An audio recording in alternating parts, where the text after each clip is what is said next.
Maintenant, ce soir, ubu rero kuri uyu mugoroba imbere y'uko tuvuga iki gihe gikomeye c'ishengero ndizigera yuko umwami wacu aza gusuka wiwe kuri twebwe akaduhezagira mu buryo bushasha.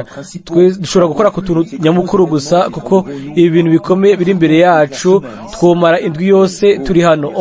Ejo ku mugoroba twabaye mu bihe byiza. Ubu rero imbere y'uko dusoma ivyanditswe, mbega turashobora guhindura ko tumeze gatonyi hanyuma duhaguruke kugira ngo dusenge.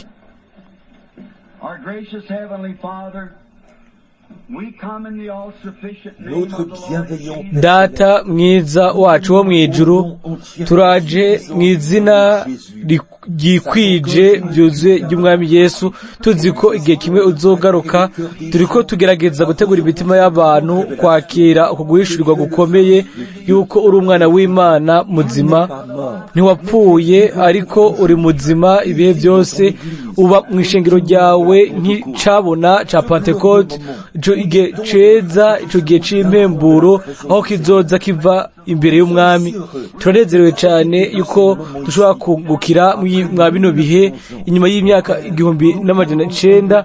Data, twunamitse imitwe yacu nk'ikimenyetso cyo kubaha kubwo abo bantu bakomeye uko ibihe byagiye biragenda. Izo nyenyeri zo warufise mu biganza vyawe, abo wavuze ko ari abamarayika b'ishengero, abakozi.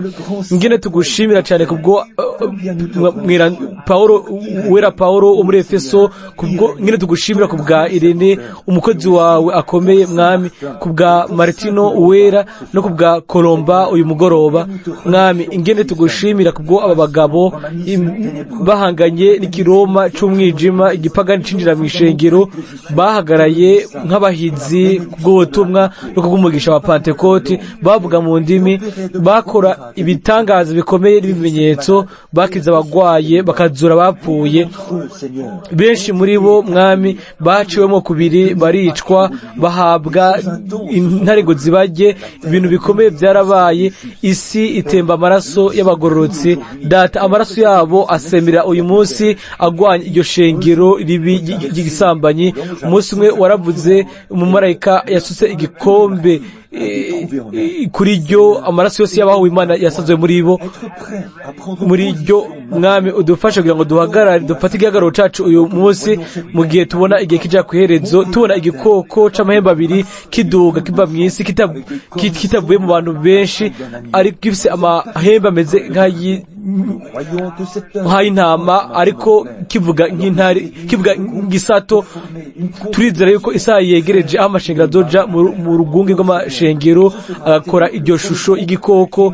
Bizoba biteye ubwoba ku mugwi utazokwifatanya nabo, bazokwankwa baharwe ivomo, ariko wasezeranye ko iyo saha yuko uzotwara ishengero ryawe. Udufashe mwami, imbere yuko amazi akoroka Nowa yari mu bwato, imbere yuko umuriro ukoroka Isodomu Loti yari yagiye. Data, turizera yuko imbere yuko ubushobozi bw'ibisasu bizoturitsa isi ikacika ubuvunji, ishengero zoba ryagiye. Turabinezererwa mwami, turabizi yuko ibyo bisasu biri aho bikorerwa. Turashobora kubona turazi mu ijuru, tukabona umwana w'umuntu ahagurutse ku ntebe yiwe kugira ngo aze agana isi kubw'izamurwa ry'ishengero ryiwe. Turabizi yuko amaguru yiwe y'igiciro atazokora ku ino si y'ikinyabyaha muri uwo mwanya, kuko nka Rebeka aje ku ndogoba ku ngamiya, imbere yamanutse imbere ko ashika mu nzu ya Aburahamu, hariya mu murima yasanganiwe n'umukwe wiwe. Ishengero naryo Mana rizosanga umukwe waryo mu birere, kuko twebwe abazima ntituzosigara, ntituzotangurira abapfuye. Inzamba y'Imana izovuga, abapfuye muri Kristo bazobanza kuzuka, natwe twese tuzozamurwa tujane nabo, tuje gusanganira umwami mu kirere, tuzokwamana nawe. Udufashe mwami kuri mugoroba, uduhe ubugwaneza mu mwemu yacu, ukure muri twebwe umurwazi wose no kuba bantaho ndabinezwe. Uduhe gushongera muri mwemu yera, marayika w'Imana ashobore kugenzura uyu mugoroba mwami. Sinzi ikintu ngomba kubwira aba bantu, hari ibyo nanditse mvuga kubyo natse kubya kahise, kubyo wakoze, ariko hari wowe gusa niwe ushobora gusobanura ibyo muri kazoza. Ndagusabye ngo bitange mu izina rya Yesu Kristo, amen. ni byiza dufate ubu rero igitabo cy'ibyahishuriwe Yohana uyu mugoroba turi mu gihe ishengero rya kane ry'ishengero Tuwatira. ni igihe gikomeye cy'ishengero cyitwa igihe cy'umwijima. icyo gihe cy'ishengero cyatanguye mu mwaka wa 606 gihera mu 1520. nibyo nashoboye gukora mu gutora benshi mu bantu bazi ibyanditswe bafata ko ari Patrick Mweranda niwe inyenyeri indwi bari abamarayika b'ibishengero. ejo ku mugoroba turabeze nta gukekeranya yuko ni Riteri hanyuma Wesley ntitoze uzoba mu marayika w'ishengero rya Laodikiya. tubaye muri ico gihe ubu cyatanguye guhera mu 1996 ku ntango ya Pentecote, ariko hazoza umumarayika azosunika imitegekere yose agategura ishengero gutaha mu rugo. rero azoba ari ububitsi nk'emu izohaguruka n'ibimenyetso n'ibitangaza. ubu rero ndasenga kugira ngo Imana idufashe kugira ngo tubitahure. igihe byasaba yuko tumutora turabiye hafi. Patrick Uwera Patrick yari umuntu akomeye, ibintu byose byanditswe bya kera. Patrick Uwera ntiyari umukatolika, yagwanya cyane ishengero rya katolika, kandi mu gihe c'ubugorozi zanemera zabo yaraziraba byagaragajwe yuko Patrick Mweranda yagwanya ishengero katolika.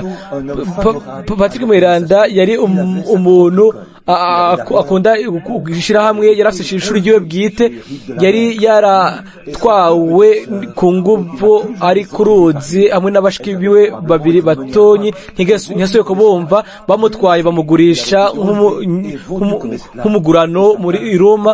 hanyuma icyo yakora kwari ukuragira ingurube, yashiraho imbwa kugira ngo zitware izo ngurube. hanyuma izo mbwa zakora bifatiye nuko zihuma n'ibimenyetso yaziha. hanyuma byabaye rero uburyo bwiwe bwo guhunga, kuko izo mbwa nizo zamukingira gushika aho yashitse mu kiyaga. mu nyuma yagiye mu gihugu ciwe bwita, agenda muri Ireland, asangayo nyina wiwe na se wiwe bakiri bazima.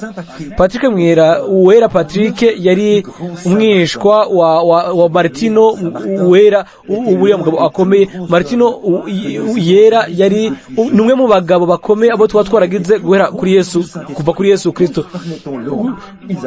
amashengero yiwe yose yari yuzuye mwe mu yera, bavuga mu ndimi, bakora ibimenyetso n'ibitangaza, bakora bitandukanye by'ibitangaza. yagumije kwizera kwa Pentecote, kwizera kwa Pentecote mu ico gihe, aho ishengero ryiyunga ni katolika, igipagani n'ikonikorayiti bikiyunga. nivyo byagize iryo shirahamwe. n'abanikorayiti tubita nikao, ni kuganza, kunesha abanyeshengero, ukuraho mwe mu yera mu ishengero, bakemeza ko Patrick gusa ariwe yera gusa. hanyuma umwe wese akabaho ubuzima uko avyumvira. niko ndabifata. igihe cyose umuntu aza kwirega kwa papa, ku mupatiri. twabonye ejo ku mugoroba yuko bagiyeyo. Constante niwe yashizeho umusenyeri mukuru wa mbere, abaha inzu. twabahaye amatariki n'ibindi byose mwashoboye kwandika.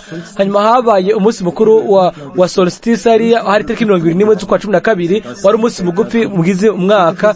hanyuma aho niho uko kuyoba ariko kwamugize umunsi w'izuba, umunsi mukuru w'amavuka w'izuba. hanyuma baca basunika ukuvuka kwa Yesu kuva mu kwa 4 gushika mu tariki 25 z'ukwa 12. niyo mistano niho abaroma bafise kuninaza gukomeye.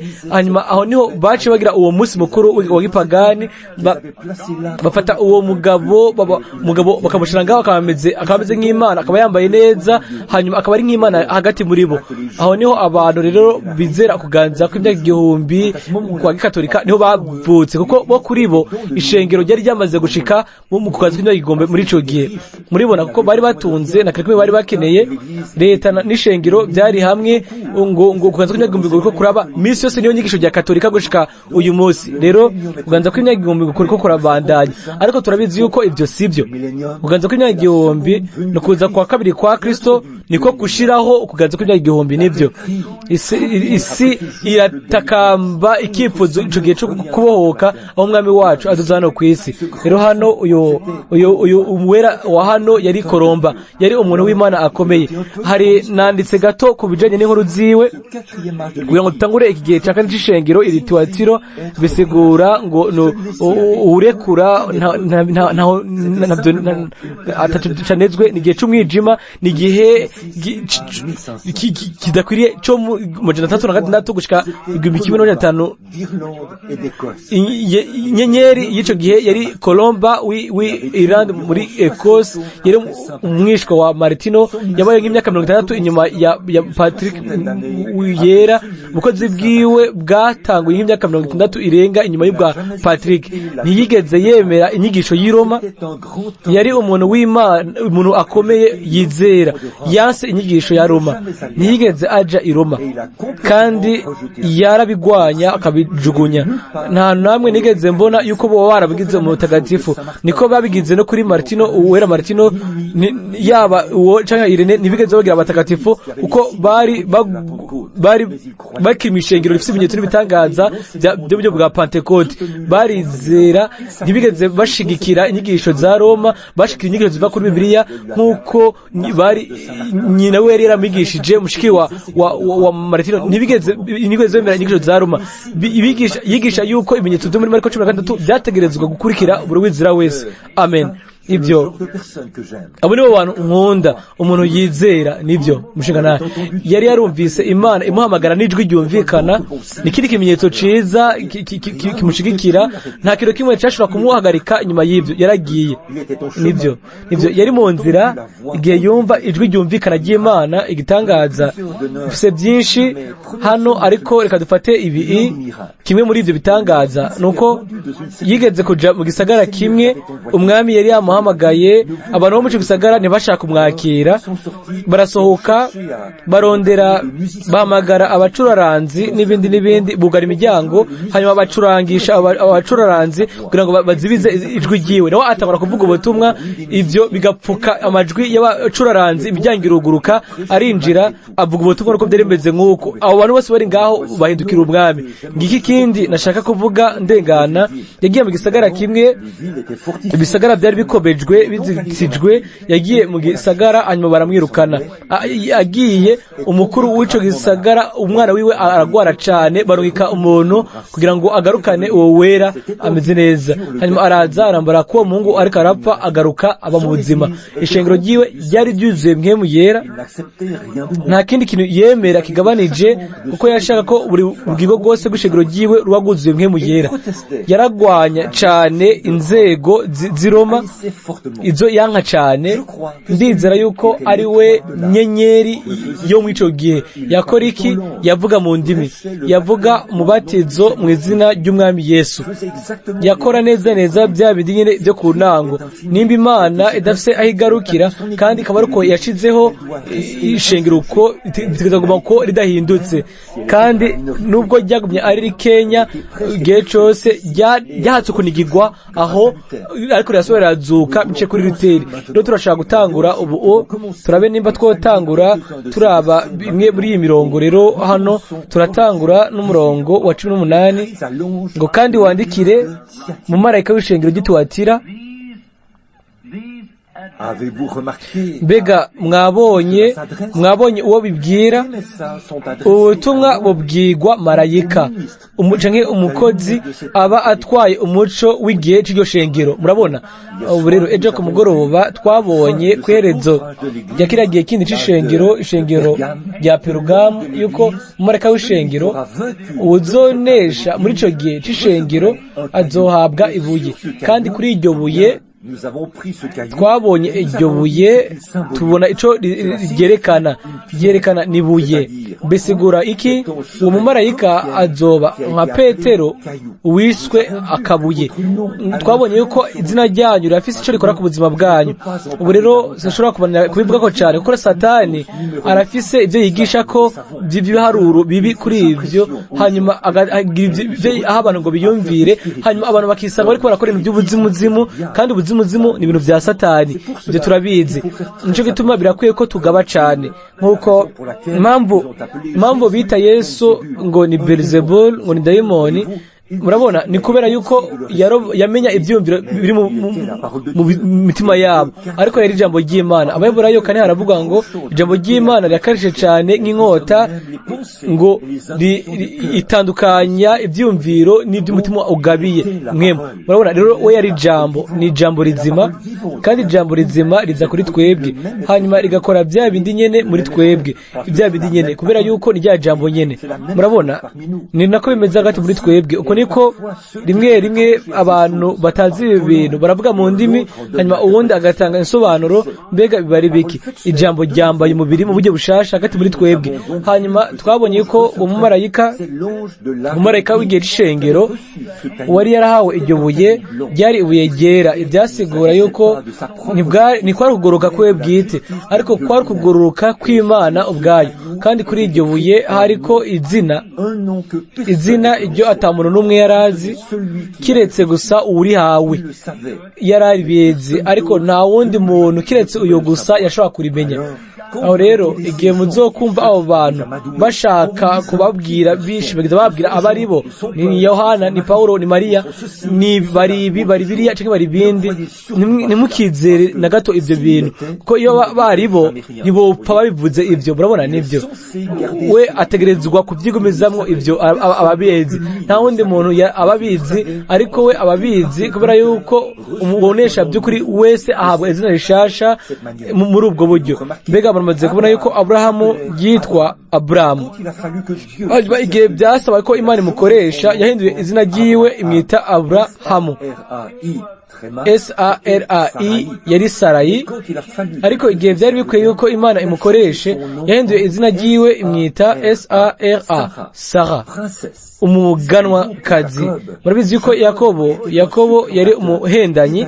Ezawu bisigura ngo ufise umushatsi utukura, afise ubwoya ngo utukura, ni Esawu. Yakobo nawe yari umuhendanyi, kandi umuhendanyi ni umushukanyi. Ezawu mbega ntiyavuze ngo izina ryiwe mbega si Yakobo umuhendanyi.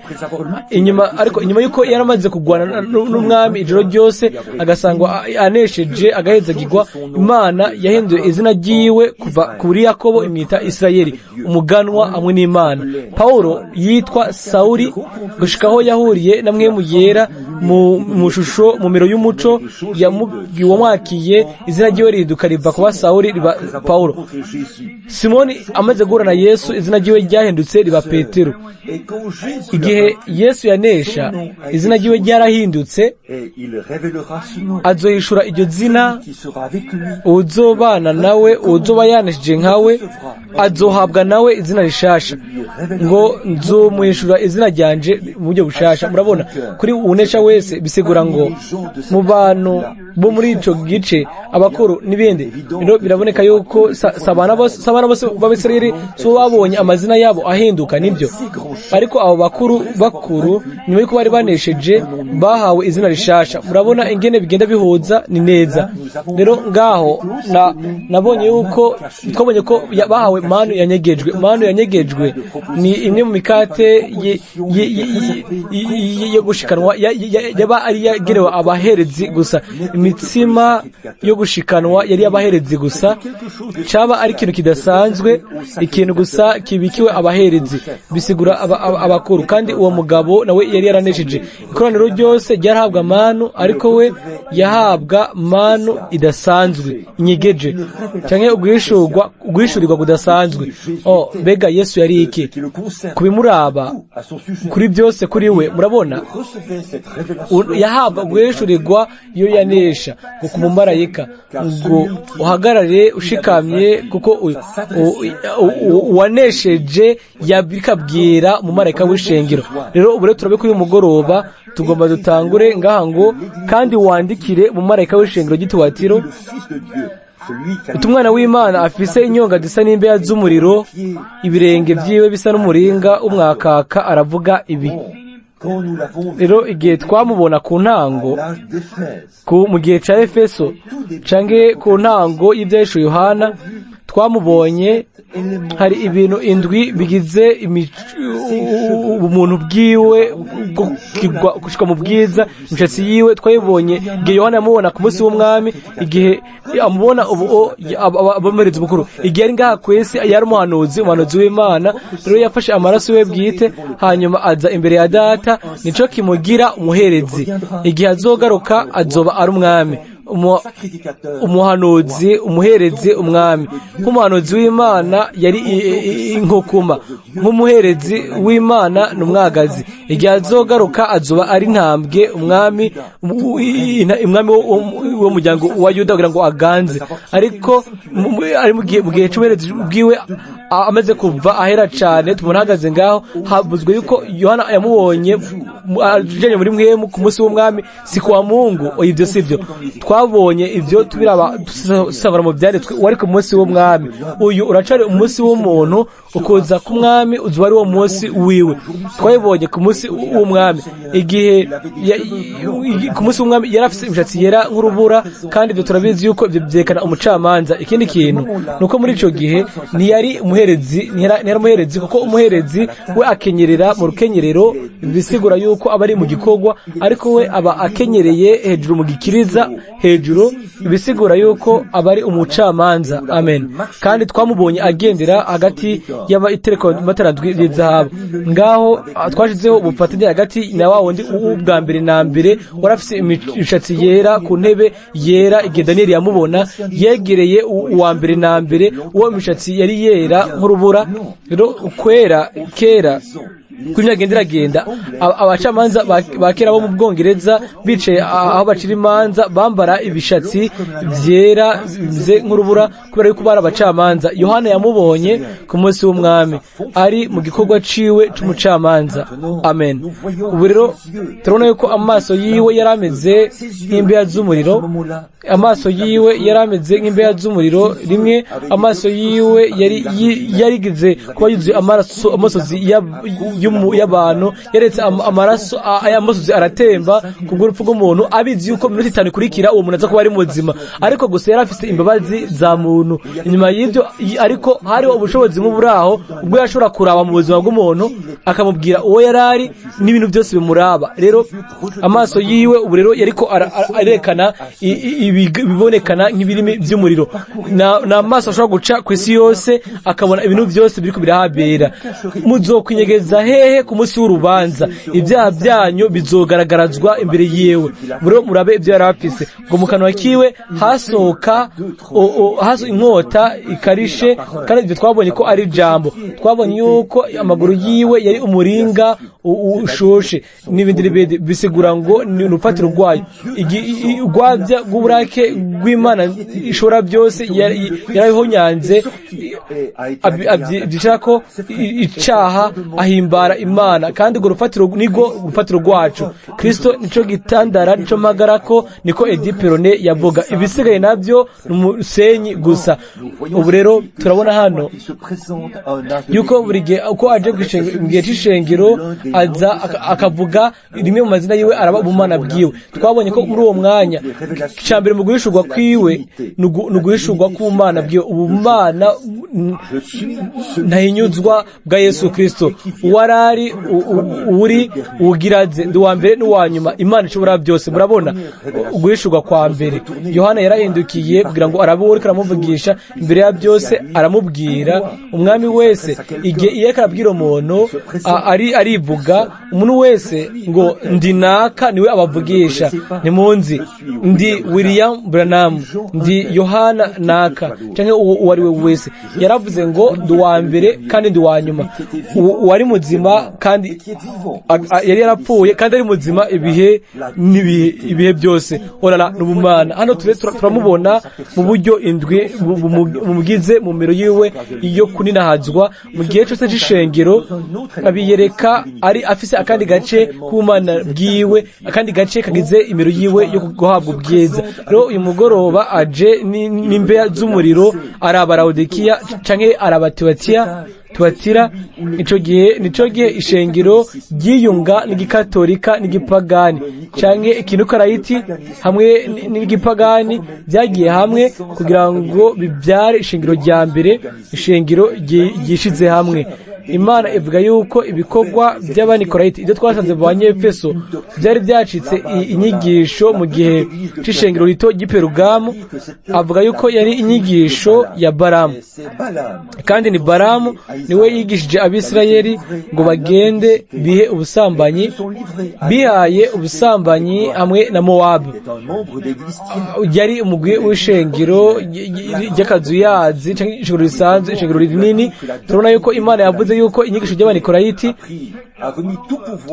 yahaye ubushobozi bwose ishengero bigira ishirahamwe. Hanyuma Imana ikavuga ngo urabyanka nanjye ndabyanka, ibandanya kuvuga ngo ndabyanka, kandi ibyo rero biba byuzuye. Urabona ko ishengero ryanigirwa aho gushikaho hasigaye ibintu bikenya cyane. Iryo shengero iryo tugomba kwiga ko uyu mwanya. Rero guhishurirwa kwatangwa canke bibwirwa iri shengero hari mu gihe aho Roma yari yubatse urufatiro rwaryo ifatiye ku mabuye manini ayo yari ahari mu byatsi, ariko akabwirwa iri shengero akabwira yuko aguma imbeya z'umuriro araba mu bihe, kandi ko urufatiro rwiwe rudafatiye ku byatsi ariko birakomeye, ni umuringa wagejejwe ukomeye. Ibi ndabikunda, turazi aho duhagaze. Ngo ndazi ibikorwa byawe n'urukundo rwawe n'ukwizera kwawe n'ingene ushitsa ibango ryawe n'ukwihangana kwawe, kandi ko ibikorwa byawe byo hanyuma biruta ibya mbere kuba byinshi.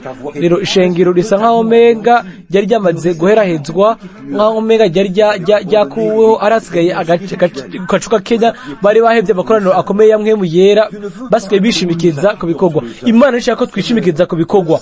Iki ni ikimenyetso kirekana ishirahamwe ngo turazaniye inkwi Madame Jones, turazaniye impuzu abana. Ibyo ni byiza, ariko ntimukarukire kuri ibyo bintu ngo abari byo mwishikiza bene data. Ibikorwa byiza umunyamwene gihugu wese atanga akaroro keza yobikora, ariko ibikwiye ku mukristo n'umwimenyerezo wo kuvuka bwa kabiri, umubatizo wa mwe mu yera. Ni byiza bariko baraherahera, batanguye kwishingikiriza ku bikorwa aho kugira urukundo n'ukwizera. Uko niko byagenda bitera imbere. Ngo ndazi ibikorwa byawe, ndazi urukundo rwawe, ndazi n'ukwizera kwawe n'ingene ushitse ibango ryawe n'ukwihangana kwawe n'ibindi. Ariko turaba rero ubu murongo wa 20 nimwumvirize ubu. Ariko mfise ico nkugaya ko yuko ukundira ujya mugore Yezebeli yiyita uvugishwa n'Imana, akigisha akazimiza abagurano banje kugira ngo bashakane bajye ibyatekerejwe ibigirwamana. Rero uyu mugore, mbega umugore yerekana iki? Bifate ku byo twabonye ejo ku mugoroba ishengero. Rero turabona yuko hano bitswe abanikorayiti, inyigisho ya Balamu, hanyuma aho aba Yezabeli. Ubu rero Yezabeli nimwaraba neza ni inkuru ndende cyane. Niba mushaka kubyandika, bitangurira mu bami ba mbere mu gice cya 16. Yezabeli ntiyari umukobwa wa Aburahamu nk'uko n'uwo mugwi nawo Roma y'igipagani. Abanikorayiti bari abakristo b'abanyamigenzo bakanye, bitandukanije n'abakristo b'ukuri badafise mu by'ukuri ukwizera. Bashagira ishengero nk'umugwi nk'uko babikora uyu munsi, umugwi utagira mwe mu yera. Mu minsi w'imitangaza waraheze. Aha turi mu kindi gihe dufise ubufatanye na bene data abafarmaso beza odd fellow uwo ari we wese ashobora gukora ibyo ngibyo bimeze neza, ariko ibyo ntibizigera bisubirira ukuvuga ubwa kabiri muri Yesu Kristo n'agakiza k'ubugingo gukuri kuri ngaha. Ni byiza. Uwo Yezabeli ntiyari umukobwa wa Aburahamu, nibyo, ariko yari umuganwakazi wo mu bigirwamana mu gice umuryango we wa Cami bari bazwi cyane, bari abantu babi cyane, barabizigwa kuri Bayali. Se wiwe yari umupatiri, yari umuherezi w'ikigirwamana Astarte. Sinzi ingene ibyo babivuga neza, nabisanze muri kahise. Akabu yakoreje ya mikore nyene ya Konstantino. Iryo hanga rikomeye ryari ababanyi b'Abisirayeli. Mbega twabonye iki kubijanye na Konstantino ejo ku mugoroba? We nigeze ahindukira umwami, yari umunyapolitike. Mbega yarondera gukora iki? Yafata abakristo igihe bari bavuze ngo bagiye gusenga. Ni mubyibuke aha tuko tuvuga Abanikolayiti, yababwiye yuko nibasenga hanyuma nawe agatsinda intambara ko ngo azoca mu Kristo. Acagira yerekwa inzozi, asiga umusaraba ku nkinzozi yiwe. Uwo mugoroba niho abahizi ba Kolo bavukiye, aho niho bavukiye, aho niho bafashe ico gihagararo. Ariko uwo ntiyigeze akora ikintu na kimwe cyo umukristo yokora. Imwe mu mashengero y'Abanikolayiti yitwa Sofia Mweranda yashizeho umusaraba, kuko nabivuze ejo ku mugoroba. Nico kintu conyene yakoze sigwa kiburekana ariko yarashikiye ishengero. Ibindi byose nosanga mu bintu bya kahise, abandi bose bazi ibyanditswe bavuga ibyo bintu nyene. Nta kintu kimwe tuzi kuguhindukira umwami kwiwe, ariko yafashe iyihe nzira? Yashaka gukora iki? Nuko muri ico gihe yari yihweje abantu benshi mu babaye i Roma. Nimurabe neza uburero, nimurabe ayo mayeri, murabe ngine Bibiliya Imana ibirevyemeza imyaka myinshi amajana imbere yuko bishika. Imana ivuga yuko hano ko Konstantino yakoreje ya mikore nyene ya Akabu. Rero Konstantino yabonye ko igice kinini c'abantu bo mu gihugu ciwe Abanikolayiti ari abakristo. Bamwe mu gice ca Pentecote babita yuko ari abantu bahuvye, abantu badurumutse, bataye umutwe. Muri bo niho hari ibimenyetso n'ibitangaza, ariko ishingiro risanzwe ibyo rikoreje mu idini. Mbega Konstantino yakoze iki? Yakoze ibintu by'amayeri. Arabegera, agira abagenzi b'abapagani n'ab'abakristo kugira ngo ateranye, agira ishengero. Hanyuma ashiraho igipagani agishira mu gikristo. Igikristo n'igipagani biraja hamwe mu gihe c'ishengero rya Perugamo. Hanyuma ubureko k'umugoroba, mbega abwiki kubijanye n'ibyo yuko ari ibyo bintu nyene nivyo Akabu yakoze. Akabu kugira ngo akomeze ubwami bwiwe yarongoye Yezabeli, uwo usenga ivy'Imana, kugira ngo akomeze ubwami bwiwe, kugira ngo aho bubasha bukomeye Isirayeli. Ivyo nivyo amashengero arondera gukora. Muramaze kubona ko bashaka gukora Bibiliya izoseruka mu mwaka uza mu 1932 ngo ishengero ngo ni Bibiliya izorezerega Abayuda, Abakatolika, rizonezeza n'Abaporoti. Mwene data, ndafise igice cy'inyamakuru sinakizinye kuri uyu mugoroba, ariko baramaze kunyumva ndabisoma uwundi mugoroba. Nivyo murabona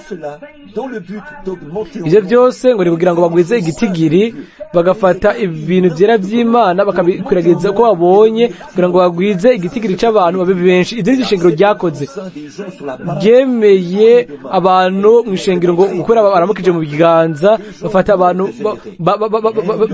bahevye Imana, batavutse ubwa kabiri. Ariko umubiri by'ukuri wa Kristo sishira hamwe, ariko umubiri utaboneka wa Kristo twinjirayo mu buryo bumwe gusa, kandi babiciye ku mubatizo wa Mwemu Yera. Nivyo kandi ivyo bimenyetso nyene ibyaherekeza intumwa nivyo byaherekeje ishengero. Mu by'ukuri ni by'ukuri. Ubu rero ntidukeneye kugira ibyo tudindiza. Baravuga ngo tuzofatanya n'amakoraniro, tuzofatanya n'aba unitaire, tuzokwifatanya n'aba canke n'ababatiste canke abametodiste. Reka twifatanye ahubwo na Kristo, tube twidegembya turi kure y'ivyo bintu. Rero amwe yose muri mashirahamwe amwe ameze neza, bafise inyigisho zabo n'ibindi. Kugira kuba ufise uruhusha ruva kubagenzura mukoro kugira ngo uje mu gace kanaka mutigisha neza nk'uko bigisha, barabirukana. Ntimushobora guhagarara kuri Bibiliya. Imana ibyo ntibishaka, Imana ibyo irabyanga. Umukristo wese yavutse ubwa kabiri nawe nyine yokwanka ibintu ngibyo. Abantu benshi muri abo bashaka kubikora, bashaka kubakorera, bashaka kwifatanya bya kivukanye, ariko boca babirukana. Ntibabirukane, mugende muje imbere, basi buri umwe muyera. Mu by'ukuri ni by'ukuri murabona bo bashaka kugira iyo mitegekere, bagashaka kubatwara mu buryo bw'uko mugira amafaranga menshi. Ababatiste bari bafise icivugo 44 ngo iyindi miliyoni yongera ko 44. Mbega baronse iki? Nkuko mu bwa butumwa ko Billy Graham yabivuze igihe ari Louisville, yaravuze ngo ndagenda mu gisagara. Aravuga ngo Paulo yagenda mu gisagara, hanyuma agahindukiza umwe akamuzana kuri Kristo, akaza ku wundi mwaka ukurikira haba hariho 30 bavuye kuri wa wundi umwe. Abuzukuruza abana bavuye kuko witwira kumwe. Hanyuma aravuga ngo ndagenda mu gisagara kimwe, hanyuma nkahindukiza 30 hanyuma ngarutse mu mwaka uza nta 30 nsanga. Yavuze ibintu byiza, ariko sinizera yuko muri data wacu w'agaciro yavuze ibintu by'ukuri. Yaravuze ngo mwebwe abavuga bo tugaba banebwe, ngo ndabaha amazina yabo naho baba, hanyuma ngo bamwice ngaho amaguru ari mu biro, mukabandikira ikete aho genda kubavugisha. Aho naramushimagije kuba yaravuze ibintu nk'ibyo. Nohitamo ko umuntu aba ico ari ntabe injyajya, muhagararire mu buryo bwugurutse, ico muri mube ico muri. Ivyo ndabikunda, ariko nokunze kumubwira Billy ninde yari hariya kugira ngo yitwarike abahindukiriye umwami kuri Paulo. Ngikuko byari bimeze. Billy uhagaritse kwemera gusa ko bahabwa ikiganza gusa no kwemera gusa bakavuga ngo ndemeye Yesu nk'umwami wanje bwite, ariko bakaguma ngaho gushikaho bapfuye bakabora amakavuko bwa kabiri bice kuri mwe muyera. Aho rero bohindukiza abandi kuri Kristo. Mwene data aba yakumuriro niba bishobora kumuhagarika, bameze nk'umuriro inzu yatse umuriro mu gihe cy'umuyaga mwinshi, ntaco wobikorako utura ibintu byose. Mwene data uwandukiye by'ukuri Kristo ntashobora kuguma atekanye.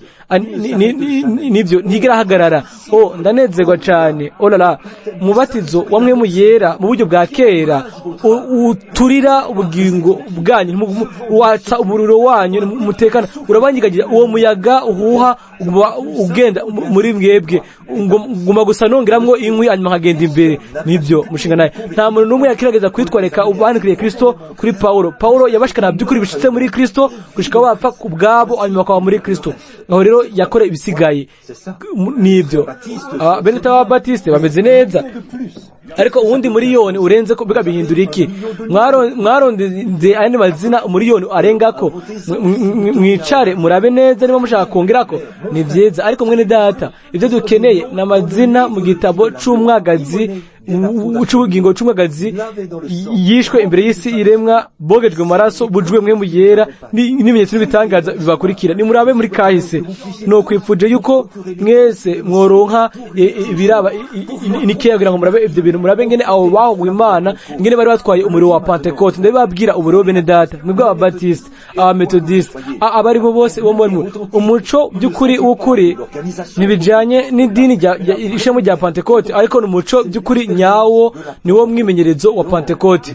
Rero namaze imisi nca muri ibi byanditswe byo muri kahise, naronde ibintu byose urashobora gutorana hose. Uwo muri wa Pentecote wagumye ari muzina magora kuri Pentecote gushika kuri uyo munsi. Nibyo mushinga nahe gusa waranswe. Bamwe baravuga ngo ishengero rikomeye rya Katolika ngo ryaciye mu mipfunda, ngo ryari ryanganye imipfunda, ngo nivyo byekana ko ishengero ry'ukuri. Jewe ko mbona ibintu ntibitangaje yuko ryashoboye kubandanya kubera yuko ryari ifise ugushigikwa na leta n'ibindi. Ariko ikintu gitangaje naho kagwi gato kari karanswe, akagwi gato kirukanywe, katawe mu mabohero, kaciwemo kubiri, ni gute bashoboye kubandanya? Ni kuri ko mwemu w'Imana nzima yakorera muri bo, kandi amademoni yose yo kuzimu ntashobora kurishobora ngo kuri iryo buye nzokwa kishengero ryanje imiryango y'ikuzimu ntazorishobora. Ico nico kintu cy'ukuri cyo cyatanze mwemu yera abavuga butumwa baba Methodist hano murabona byabahagurutsa hari ikintu bibakorera ntibizigera binanirwa. Akabu iyo njyajya murabona yariyumviriye kuri ibyo aravuga ati iyo bagusa ntushoboye kubakoranya hanyuma hakora ihanga rikomeye ninatwara uriya mukobwa uriya muntu hariya tuzoba turi abagenzi. yariko akora ibiki ngaho, yariko agurisha kubasamuragwa kwiwe. Uriho ishengero rya poroti rizokwifatanya neza n'ishengero ry'abakatolika bizokora neza ico byakoze muri ico gihe. Akabu yabaye mu munsi byashitse gatatu, yabaye mu gihe aho Isirayeli yariko iba mu bihe byayo byijimye cyane mu rugendo rwabo. N'ubu naho nubwo nabwo hari igihe kijimye cyane, kandi dushitse natwe aho bwijimye cyane, habayo urunganwe rutatu aho naho handi n'ahandi. Protestant church does go back and unite with the Catholic Church, it'll do the same thing it did back on earth. Ahab lived in the day that it's been 3 times. He was in the midnight experience of the journey of Israel, and here it comes to the midnight again, and we come to the midnight again here. 3 generations before this, 1 year, in here, and in here. Ubu rero nimwaraba Akabu yatwaye Yezabeli kugira ngo akomeze ubwoko bwiwe. Ibyo nivyo nyene Konstantino yakoze. Yashize ku ishengero rikomeye, ashiraho ibicaniro mu mabuye y'igiciro, yambika umuntu umupapa amushira ngaho, yari nk'Imana yashobora kubavugisha, nabo barakaza gusa bakirega ibyaha byabo. Ibyo byanezera ishengero ry'akazuyazi bira ngaho nuko. Ariko ibyo ntibyanezereza umuntu yavutse ubwa kabiri. Igihe ibyo vyemegwa, hanyuma bagatanga gushaho iminsi mikuru ya gipagani, bakavuga basoma amasengesho, bakuyeho icitwa Jupiter bagisubiriza Petero, bazana bakuraho Venus kugira ngo bashireho Maria. Uko niko igipagani cashizwe mu gikristo. Hanyuma igihe Akabu yatwara Yezabeli yakoze neza ibyo bintu nyene, yashizeho gusenga ibigirwamana muri Isirayeli. Yezabeli yakoze iki? Yishe abahanuzi bose abo yashobora kubona. Nibyo abapapa nabo bakoze ibyo bintu nyene, bica abakristo by'ukuri bose abo bashobora kubona. Ariko muri ico gihe hariho inyenyeri, hariho Eliya w'umutima. Nivyo mushinga naye ntiyatinya guhangana nabo kuri ibyo bintu. Nivyo yari inyenyeri y'Imana muri ico gihe. Igihe kimwe yakubititse cyane kujya kuko yavuze ati mwami nsigaye ndi jenyene. Imana iramubwira ati rindira gato Eliya, ndafise abandi 7,000 binyegeje ahantu runaka. Ntubona aho bari ngaho mu bafarisayo, mu basadukayo, mu babatiste, mu metodiste, abapresbiteriano. Ariko nzobasohora ndabakore ngaho, rindira gusa. Urabona ndabafise benshi hariya bari nabanje ntibarapfukama amavi yabo imbere ya Bayali. Ariko Eliya ameze neza. Ijwi ry'Imana muri ico gihe yari neza umuntu ameze nk'uko ijwi ry'Imana uko yari imeze kuza kwa mbere kwa Kristo. Uko ibyanditswe bimeze ariko ameze neza nk'ijwi kukoza kwa kabiri kwa Kristo.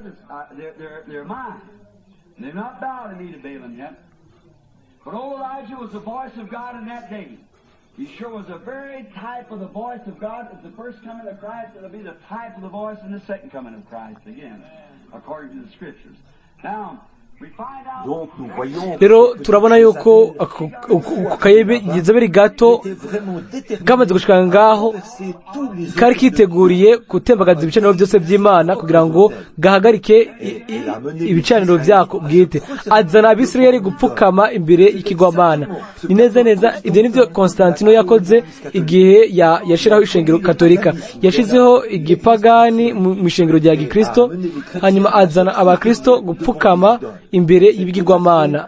Neza cyari igihe c'umwijima kigarutse, igihe c'umwijima c'Abisirayeli, igihe c'umwijima c'ishengero gupfukama imbere y'ibigirwamana. Ni Eliya niwe yari inyenyeri muri ico gihe. Yezabeli yazanye Abisirayeli bose gupfukama imbere ya Bayali nk'uko ishingiro rya Katolika ryabikoze ituwatira. Ngomba yuko mubona ikindi kintu gikorana ko cyane hano. Nico nabonye ndiko nca muri kahise. Yesu yavuze yuko ngo uyu Yezabeli yivuga ko ari umuhanuzi, ari mu ubwishwa n'Imana. uwo mugore Yezabeli yivuga yuko ari umuvugishwa n'Imana. Ubu rero ni murabe ishengero katolika ntiryemera abanyeshingiro baryo yuko basoma Bibiliya, kubera ko bavuga yuko patiri wenyene niwe ashobora gutanga insobanuro y'Imana y'ijambo. Rero nico nsobanuro nyaryo y'umuhanuzi. Umuhanuzi aba afise gusobanura ijambo ry'Imana mu by'ukuri. Ni by'ukuri ni gute ushobora kuvuga ku umuntu ukavuga yuko ari umuhanuzi hanyuma ukavuga yuko afise uguhishurirwa kutariko? Nibiba bimeze nko kuvuga ukuvuka k'umwana mu bihe bidashira. Ni umuhanuzi bisigura ngo nuwosobanura neza bibereye, niwe ijambo ry'Imana riza ko, niwe ugwishurwa koza ko. Ijambo umuhanuzi bisigura ngo nuwosobanura ijambo ry'Imana. Yesu yaravuze ngo nimba hari umuntu muri mwebwe ari w'imwemo canke ari umuhanuzi ari uvugishwa nanje, jewe umwami nzomuvugisha. Ivyo avuze nivyashika rero mumwumvirize, kuko ndi kumwe nawe.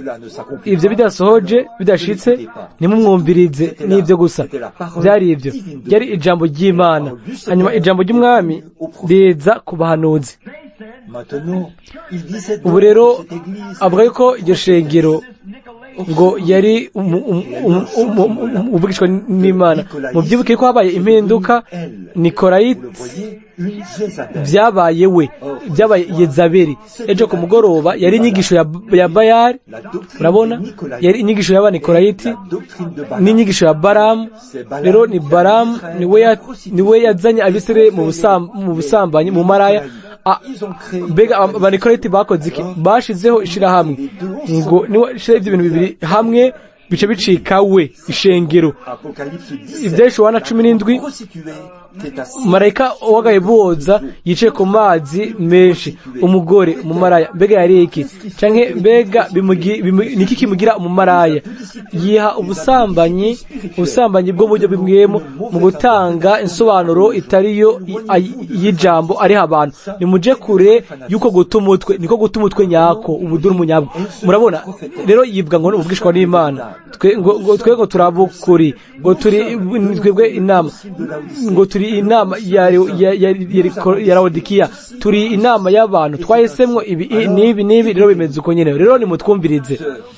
Ariko uriya mupatiri akiri muto aba hano kanaka hano yambajije kubiraba Elizabeth Frazier canke uriya Frazier muto yabajije yavuze ngo mukardinali, yavuze ngo musenyeri ashaka kumenya nimba mwarabatije Frazier mutonyi. Aravuga ati yabaye mukatolika. Ndamuga ati ego ndabitahura.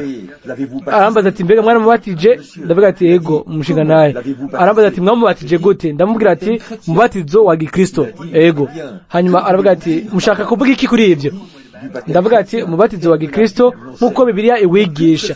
Hari uburyo bumwe gusa bwo kubatiza uburyo bwa Gikristo. Umuntu wese muri Bibiliya yaribizwa mu mazi mu izina rya Yesu Kristo. Ivyo aravyandika, atangura kwandika n'ibindi. Aravuga ati urazi ishengero rya Katolika ryabatiza nkuko? Ndavuga ati ryari? Ndavuga ati kana afise ibintu byose byanditswe byo muri kahise ibya nose i Londres n'ahandi, ni kugira ngo nige ibi bintu ndaba ibyisa izoza boba. Hari ikintu kizoba. Ndavuga ati shaka kumenya ni hehe? Aravuga ati muri Bibiliya. Ndavuga ati ushaka kuvuga yuko? Aravuga ati Yesu niwe yashinze ishengero Katolika. Ndavuga ati rero pega Petero yari umupapa wa mbere. Aravuga ati ego koko. Ndavuga ati niyumvira yuko ishengero ritananirwa kandi ko ridahinduka, kandi ko misa yose zivugwa mu Kilatini kugira ngo ntihagire gihinduka. Aravuga ati nivyo. Hanyuma ndavuga ati ariko hari ibintu byinshi mwakoze by'imidogo rico gihe. Ndavuga ati nimba iyi Bibiliya ari igitabo ca Katolika, ndavuga ati rero mu Katolika wo mu buryo bwa kera. Murabona nivyo. Ndavuga ati rero mu Katolika mu buryo bwa kera. Ndavuga ati ibyo aravuga ati murabona Bibiliya ni inyandiko za kahise z'ishengero rya Katolika. Aravuga ngo Imana mu ishengero ryayo. Naye ndavuga ati Imana iri mu ijambo ryayo. Nivyo ijambo ryanje bimenyekane ko ari ry'ukuri, kandi ko ijambo ryose ry'umuntu ari kinyoma. Igitabo cy'Ivyesho Yohana nico gitabo conyene, reka ndabisubiremo, conyene niho Yesu yashizeho ikimenyetso ikimenyetso c'icemezo ciwe. Ikintu ca mbere yakoze kwari uguhishura ubumana bwiwe, hanyuma abikora mu buryo bwuzuye. Hanyuma aravuga ngo umuntu wese azokurako ico arico cose canke azokwongerako ico arico cose, uyo umugabane wiwe uzokugwa mu gitabo c'ubugingo. Hahezagiwe, hahiriwe uwusoma n'uwumviriza, kandi havumwe uwuzogira ico yongerako canke uwuzogira ico akurako ico arico cose. Murabona rero murabona hari ikibazo rero, ntihagire ikintu kimwe mwongerako, murireke gusa uko riri, ariko mubandanye gusa muja imbere. Mwemo azoribahishurira nimwaguma muciye bugufi mubimusabe. Nivyo nibyukuri. Ubu rero ntibigoye. Imana Yesu yahimbaje data, aravuga ngo ndaguhimbaza data yuko ibi bintu wabinyegeje abanyabwenge, abamusenyeri, abakardinale, abakomakomeye, kandi ukabihishurira abana ababa biteguriye kwiga. Murabona ngibi ivyo mutegerezwa kugira. Nuguhishurwa kw'Imana gushobora kuza gusa mu buryo bwo yabivuze ngaho ngo bavuga ko ndinde, barishurwa ngo uri Kristo umwana w'Imana nzima. Aravuga ati Simoni, ntiwigeze wiga ivyo muri seminari. Murabona nta muntu yigeze akubwira ibintu ngivyo. Nuguhishurwa kwavuye mw'ijuru, kandi kuri iryo buye nzokubaka ishengero ryanje, imiryango y'ikuzimu ntazorishobora. Ni neza neza ni kuguhishurwa nyene, niko Abeli yahawe ku ntango. Nuguhishurirwa nivyo ko vyemeze muri ico gihe, biracari uguhishurirwa n'uyu munsi, kandi iminsi yose kuzokwamara uguhishurirwa. Nivyo ubu rero turabona hano yuko yari umugore yerekana ishengero. Mbega nivyo Kristo yarondeye iki? Yarondeye umugeni, umugore, inkumi itunganye. kandi uwo mugore wa hano ashaje yifata ko ari ishengero ry'Imana, ariko mu by'ukuri yari yambaye ubutunzi za margarita n'ibindi, ariko igikombe cuzuye ibihumanye by'ubusambanyi byiwe yari yaboreje abami bice kuri iyo vino. Mbega nivyo rero turabona hano yuko yitwa ngo ni Yezabeli. Ikibi Yezabeli yakoze igihe yafata Abisirayeli, yatanguye kubica, akora ibintu byose yarashoboye, yashize hejuru ibicaniro byiwe bwite. Mbega nivyo ni neza neza, ivyo nivyo ishengero rya Katolika ryakoze, ni neza neza nivyo nyene. Rero ubu rero reka dusome, tubandanye gusoma ibi biraza kubatangaza. Rimwe rimwe iyo gukora kwacu guhagaze tubandanya kujya ibirushirije, ngo yivuga ko ari wavugishwa n'Imana. Aravuga ngo nije gusa nshobora gusobanura ijambo ry'Imana, hanyuma ngo akigisha agashuka abagorano banje kugira ngo bashakane bajye ivyatekerejwe ibigirwamana. Uwo muri data yabaje ikibazo kubira inzoka kujya ivyamwa mu gitongo rya Edeni. Murabona uko bimeze igihe avuga kujya hano mu bisanzwe ni mu buryo bwahabwa imbwemu. Murabona ngo kandi namuhaye uburyo bwo kwihana, ntiyakunda kwihana ngo areke ubushakanyi bwiwe. Murabona ngo ndamutsinda ku buriri, ubuhe buriri bw'isi. Ni neza neza niyo bariko uyu munsi. Hanyuma ndabarungikira abasambana nawe amarushwa menshi nibatihana ibikorwa byiwe. Aha bijanye no guca mu gihe c'ibyago byinshi, akica abana biwe. Murabona ibi ni biki? Uyu mugore ashaje yari afise abana ivyo 17. Nibangahe mwese mwari ngaha ejo ku mugoroba ndavyizera. Muvyo 17 uyu maraya wa kera ishingiro rya Katolika yishwe umugore w'ubuzima bubi, yari nyina w'abamaraya. Ntibashobora kuba ari abahungu, yari amashengero. Ubu rero ishingiro ry'Abariteriyano riva he? Amashengero yose ava he? Amadini yose ava he? Mbega inkomoko y'ivyo byose ari he? Laodikiya, Abanikolayiti nabo bashitsemwo muri Laodikiya, kandi bakora bya bidinyere. Nta kintu kimwe ngo bikora ko bene data. Eliya yarabigwanije mu gihe ciwe, Yohana yarabigwanije mu gihe ciwe. Nivyo mushinga naye nibabe mwibaza mwibwira ubwanyu ngo dufise Aburahamu nka data, kuko ndababwira yuko muri aya mabuye Imana ishobora guhagurutsa abana ba Aburahamu. Murabona nta kintu twobikorako. Rero hariho yarafise abana. Mbega Yezabeli nyawe yarafise abana? Ego mushinga naye avuga ngo kandi n'abana biwe nzobicisha urupfu. Iki shingiro Katolika rifise abana na madini ya Giporoti. Ni neza neza nivyo byene, kubera yuko bakora bya bidinyene yose abatizwa muri yo. Iyo bazwa mu matizo umeze nabi, umatizo atari wa Bibiliya, ukuramukanya mu kiganza aho aho guhabwa mwemu yera, data umwana mwemu yera aho kubwa Yesu Kristo. Bakora byose bihuje na Bibiliya misi yose, kandi bakabanira kwinjira mu bintu nk'ibyo. Umukobwa wiwe yitwa Atali, Athalie. Yezabeli yakoze yuko Atali arongorwa na Joramu umuhungu w'umwana wa Yuda. Mu buryo bwihuse ibicaniro bya Bayani bica bishingwa i Yerusalemu. Rero aho ntimukeneye kurondera ibyo muri kahise, biri muri Bibiliya. Murabona umukobwa wiwe Atali yarongowe na Joramu umuhungu wa Josafati. Abakobwa biwe bakoze bya birigene byo yakoze. Mbega ntimushobora kubona ibintu nk'ibi? Ntimune ibyo amashirahamwe akora bene data basubira neza muri ibyo bice kuri Twitter n'abandi bariyunze akureka mwemu yera. N'abapantekote bakoze ibintu nyene, ntibashobora kureka mwemu yera ngo agende imbere akore mu buryo bwiwe, ngo agende imbere. Buri muco wose uje nimurabe ibyo murabiye ku ijambo hanyuma muje imbere. Ntibashobora kureka mwemu yera ngo aganze, ngo bategerezwa kurema ishirahamwe hanyuma bakanga ibintu byose bizoza mu nyuma. Neza basubira muri bya bindi nyene hanyuma bagasura kubaka n'ico kintu nyene. Ngire zoshika muri ico gihe nimurindire murabe ibizoba. Murabona basubiye kwiyunga bajamwe ni Yezabeli yigira uwavugishwa n'Imana ngo ngomba ngo ndamutsinde ku buriri bw'isi nice abana biwe n'urupfu. Mbega n'uruhe urupfu abana biwe bazomwo? Murabona ubu bapfuye mu buryo bw'imwemu, nta guhishurirwa na kumwe bagira.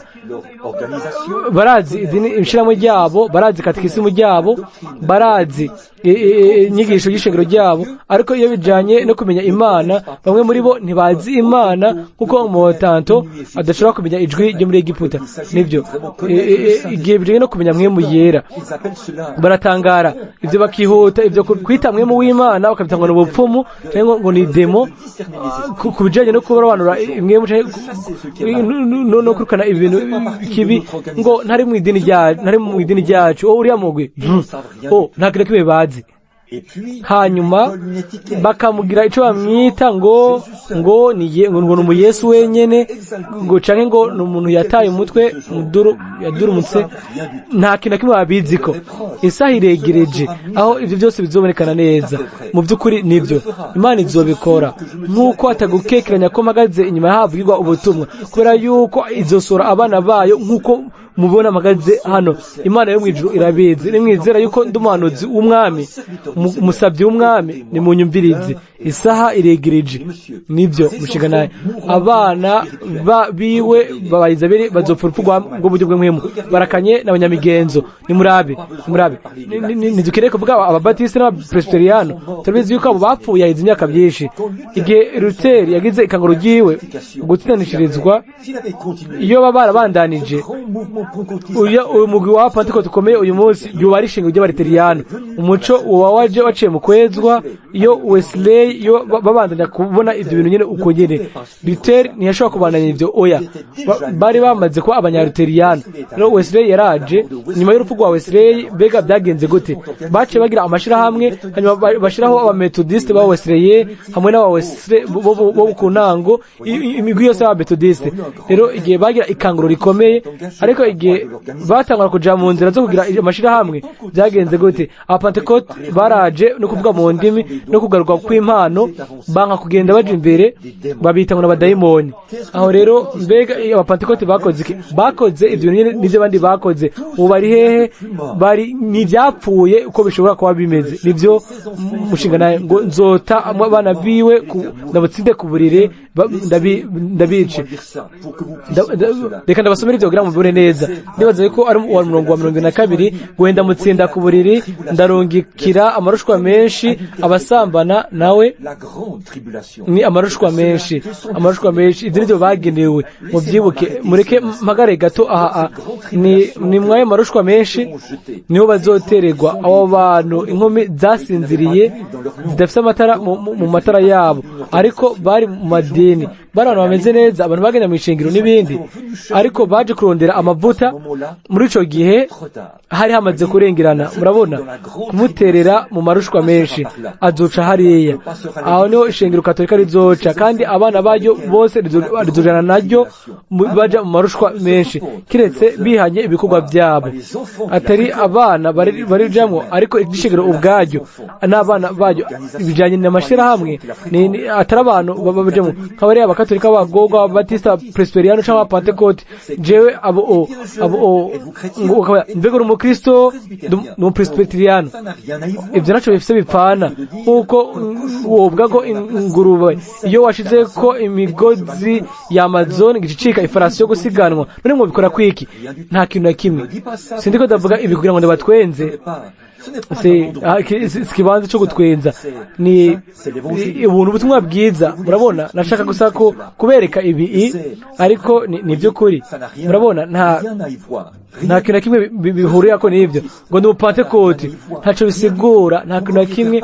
Murashobora kuba muri mu gitigiri kidahera c'amadini, ariko mbega umwana w'Imana yavutse ubwa kabiri, mbega murakunda abantu bose n'imitima yanyu yose n'ubugingo bwanyu bwose, mbega murakunda Imana, mbega iminsi yose ntaco bitwaye ico babakorera.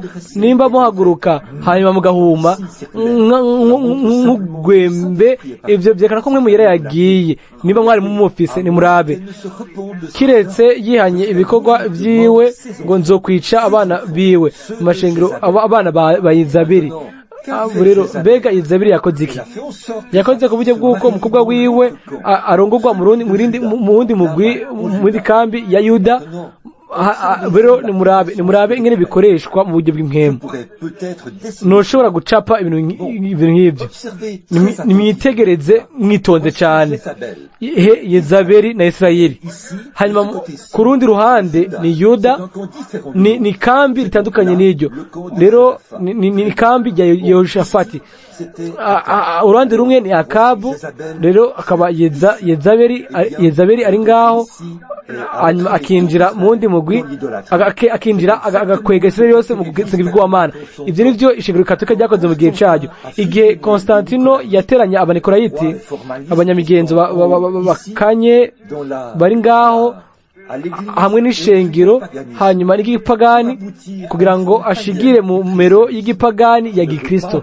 Sinshaka kubakomeretsa mu bw'abakatolika, ariko mfise ibyo shinzwe imbere y'Imana. Ishengero katolika nta kindi riri kiretse iryo, ni ishusho y'igipagani mu Gikristo, hamwe n'ibyo bizimuzimu n'ibigwamana n'ibindi byose n'ivy'ukuri, ni gusa nimero y'igipagani. Rero n'ivy'ukuri, nubwo nopfa ubunyene n'ukuri, kandi abaporoti nabo bakora ivyo bintu nyene mu wundi mugwi. Ni murabe ubu rero ibyo Yezabeli yakoze. Hanyuma murabe Satani Yezabeli yaravyihaye ku buryo bw'uko yazanyemo abakobwa, abakobwa baza, umukobwa aza kuba umuntu kundi muhungu akomeye, yemera gutwarwa n'uwo mukobwa. Hanyuma uwo mugwi uza ufatanya n'uwo mugwi wa Yezabeli. Abo nikolayiti, abo banyamigenzo bakanye, abo bari bashaka iryo shirahamwe, bifatanya bariyunga baja hamwe. Uro ni murabe ikintu kimwe, binjiza Yezabeli ishengero rya katolika, hanyuma naryo rikora ku buryo bw'uko abakobwa biwe abanyamadini agenda ariyunga aja hamwe, bakakora ikintu kimwe, kwica ngo nzica abana biwe urupfu uburyo bw'impwemu. Aja hamwe akiyunga agapfa. Hanyuma ubwo nyene mwe muyera akagenda. Nimumbwire, nimunyemere ndabaze ikibazo mwebwe abantu bazi bya kahise bari hano, kandi ndabizi ko hariho nka 5 cyangwa 3 bari ngaha. No kunze ko muza kunyereka umurongo umwe mu byanditswe canke ivyanditswe bimwe byo muri kahise bisanzwe, aho ishengero ryo ryaraguye rigasubira mu kuya idini, aho ryo ryarahagurutse hanyuma kagira ikanguro. Nimubimbwire, inyuma yuko ryabaye ishirahamwe rikiyunga rikagira idini rikagaruka. Oya mushinga naye mwemu yaba yabavuye ko ndashize ngo n'abapentekoti nabo. Imigisha ya pentekoti yaraje, mwese mwavuze mu ndimi, mwebwe abakera mwahawe uwo mugisha w'ubwiza wa pentekoti, igihe baza mu gihe runaka mwagize ivyo mwita ngo ni ubagenzura wo hejuru wari umubiri ariko ntiryari dini. Hanyuma nimwashobora kubyihanganira mwasubiye inyuma, hanyuma muba abana ba Satani muriyunga. Hanyuma uwundi muco uraza kubiraba izina rya Yesu Kristo. Rero nabo bacika abantu bibona cyane, baravuga ngo Imana ihimbazwe, nimba mufite izina rya Yesu muzogenda ikuzimu, turarifise mwe nimurifise. Bakoze iki? Nabo bapfiriye aho nyene. Hanyuma nabo babigira ishirahamwe, bagira idini, aho kureka umuco ngo bandanye gukwiragira mu ishengero no gufata neza ikibanza cawo, ariko mwaciye mwigira ishirahamwe. Ni abana ba Yezabeli, hanyuma bose barapfuye bose. Rero nimunyemere ndabaze ikintu kimwe, mbega ba Assemblée de Dieu canke aba Unitaire abanyabumwe canke abari bo bose, mbega baragize ikanguro rikomeye ngo jamwe ikanguro riheje guhera aho mwe muyera yamanuka ku ruzi. Benshi muri mwebwe abicaye hano mu 1993 kugira ngo havugwe igikoko gikomeye cyo gusengera abagwayi cyategeza kuba, yaravuze ngo bizoca mu isi yose, ntivyigeze biza biciye ku idini. Imana yaretse ivyo bice byose, hanyuma ihakwa guhakurutsa umupagani ngo ataguze iryo kanguro. Nimurabe ico ivyo biko birakora. Murabona ayo madini iyo agiye hamwe akiyunga abapfuye. Yaravuze ngo nzokwica abana biwe, ndabasabye ntimubimpore. Ariko nimba nzi ibi hanyuma sindabivuge, noba ndi njyajya mbi cyane, kandi Imana yobimbaza. Rero ngomba kumenya nka Paulo, nababwiye inama yose y'Imana nakene kimwe ndabanyegeje. Nivyo ni byiza bubatse ibicaniro i Yerusalemu. Ubu rero nakunze kubona igihe Yezabeli yatwarwa na Akabu, yatwaye ibishushanyo ibyo Abisirayeli bataza gupfukama imbere. Niko n'inyigisho y'Abanikorayiti igihe baza kwiyunga n'igipagani Jupiter bayikuyeho, hanyuma bashiraho Petero, Venus bashiraho Maria, kuko Bibiliya ivuga yacubuje Abisirayeli bose. Niko n'ishengero Katolika ryakoze kuburyo bw'uko abakobwa bayo bose biyunga n'idini, kandi ibyo byose ni icyaha nkuko Yezabeli yabikoze amwe n'umukobwa wewe. Ni byiza mu gukora ibyo igihe inzego zashigwaho, hanyuma Papa Boniface wa gatatu agashigwaho, bari bafise Imana ikimana yicaye ku ntebe, ntibari bagifise mwe mu yera, nturakire muri bamwe muyera mu ishengero, bari bafise za nemera zabo hamwe n'imigenzo yabo, bagenda baje imbere. Igihe ishengero agiye idini ryemera iyo migigwa nyene, hanyuma byahagaritse umwidegembyo bamwe muyera mu ishengero. Ababatista, Presbyteriana, Methodist n'abasigaye bose ibyo nivyo bakoze. Nankeka rero turababona bakabirana bapfa ntambuka ku yindi, ko Yesu yavuze ku bijanye n'umuzabibu. Ubu rero ibintu byose birabafata kuri mwe muyera kubera ibimenyetso n'ibitangaza byari bisigaye bifatwa nk'ibintu byo muri kahise.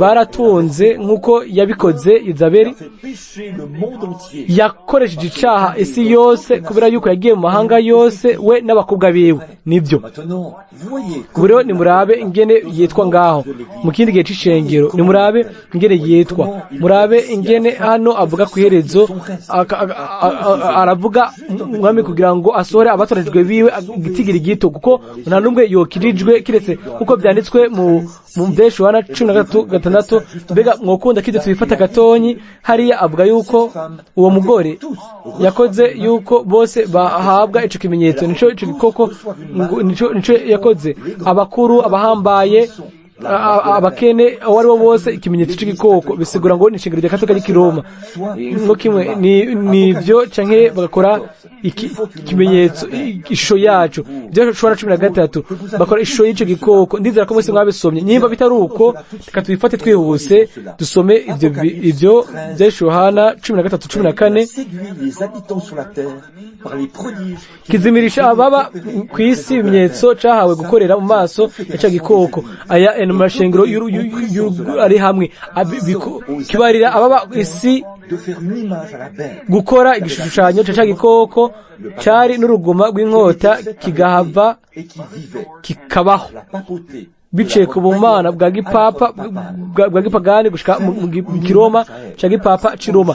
mbega ibyo ni biki ni gukora igishushanyo nibyo bakora n'ubu nyene kuja imbere hamwe n'amashengero y'ugumwe agiye hamwe amashengero yose ari muri buryo shira hamwe bose bazogira umugwi umwe ubu rero bariko barondera kwiha Bibiliya Papa Yohana bose yabatumiye ngo bagaruke umusenyeri mukuru wa Canterbury bose bariko barajayo nta gihe gisigaye bose bazosubira kwa nyina kubera yuko bari bamara yagwera ku ntango murabona baravuga ngo twese tuzoja hamwe kugira ngo tugwanire ikintu kimwe ngo tugwanye igikomuniste ntibazi yuko Imana yo hagurukije ico gikomuniste ibyo nshobora kubyerekana bice kuri Bibiliya mbere yashize ivyumviro muri abo bantu guhora amaraso y'abera ayo bamenye ano kwese Imana yahagurukije igikomuniste neza nkuko yabikoze hamwe n'umwami Nebukadinezar kugira ngo ahane Abisirayeli Imana yahagurukije igikomuniste kandi imwe muri iyi minsi bazohanagura Roma ku ikarata y'isi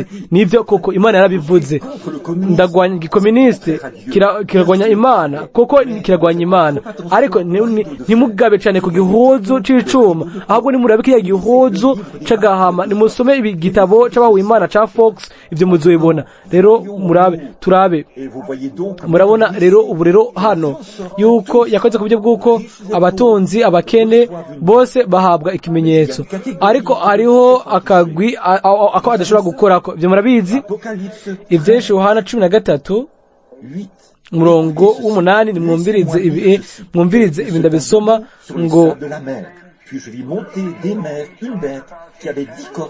ngo haguruka igikoko cibuka gifise amahembe 10 n'imitwe 7 ku mahembe yaco iyi ni misozi 7 twabonye ejo ngo ico gikoko nabonye casa n'ingwe mu wa kabiri ngo amajanja yaco yarameze nk'ayidubu akanwa kaco kari kameze nk'akinambwe ca gisato gitukura gihagara imbere y'umugore kugira ngo kimukije umwana waco ni Roma byose turabizi ngo kigiha ububasha ubwaco no kuja ku ngoma yaco n'ubutware buhambaye muri ya mitwe yacu mbona umutwe usa n'ukomeretswe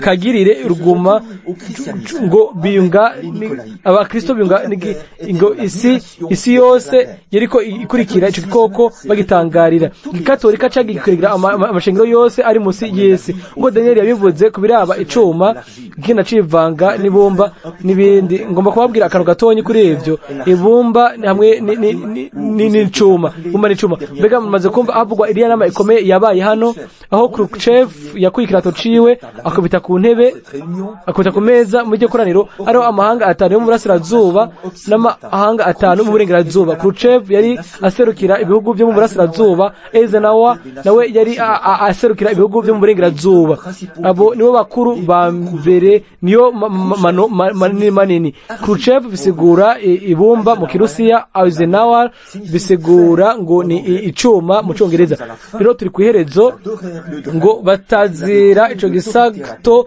bagisenga ko cahaye ico gikoko ubasha bwaco nibwo butumwa bukurikira hano mu rusengero turabitahura ngo batazira ico gikoko bavuga ngo ninde ahwanye n'iki gikoko kandi ninde ashobora kukigwanya miyandi majambo ni murabe neza Eisenhower nizina ikomeye muri Leta Zunze za Amerika ariko i Roma ntaco avuze mu Rusiya ntaco avuze Khrushchev akomeye mu Rusiya ariko muri Leta Zunze za Amerika ntacari ariko ariho umuntu abakomeye hano hose ni papa nivyo ngo twije hamwe ngo twiyunge tuje hamwe hanyuma ngo gihabwa akanwa kavuga ibihambaye nivyo kurugota gihabwa n'ubushobozi bwo gushishikara amezi 42 giterana akanwa kacu kirugota ku Mana cigisha ibintu amategeko y'abantu buzi ubwibone bakunda ibibahimbara bafise ishusho yo kuba Imana ariko banka igitanga inkomezi ngo kirogota ku Mana bafashe data umwana namwe mu yera aho gufata umwami Yesu Kristo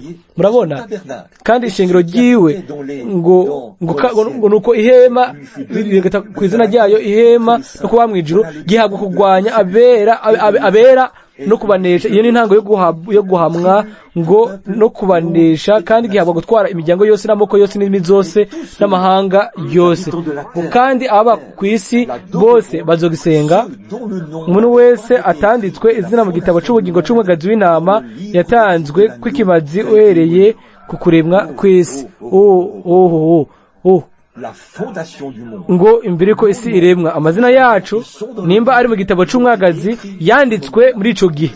Yesu yaravuze ngo nta numwe ashobora kuza kuri jewe data atabanje kumukwegera, kandi abo bose data yampaye bazoza kuri jewe, intama zanje zumva ijwi ryanje, ivyo nivyo bifungurwa. Murabona rero ashobora kuvuga ngo umuntu ashobora kuvuga ngo muje kwifatanya n'ishengero ndi mwiza nka mwebwe, ivyo si ibifungurwa vy'intama.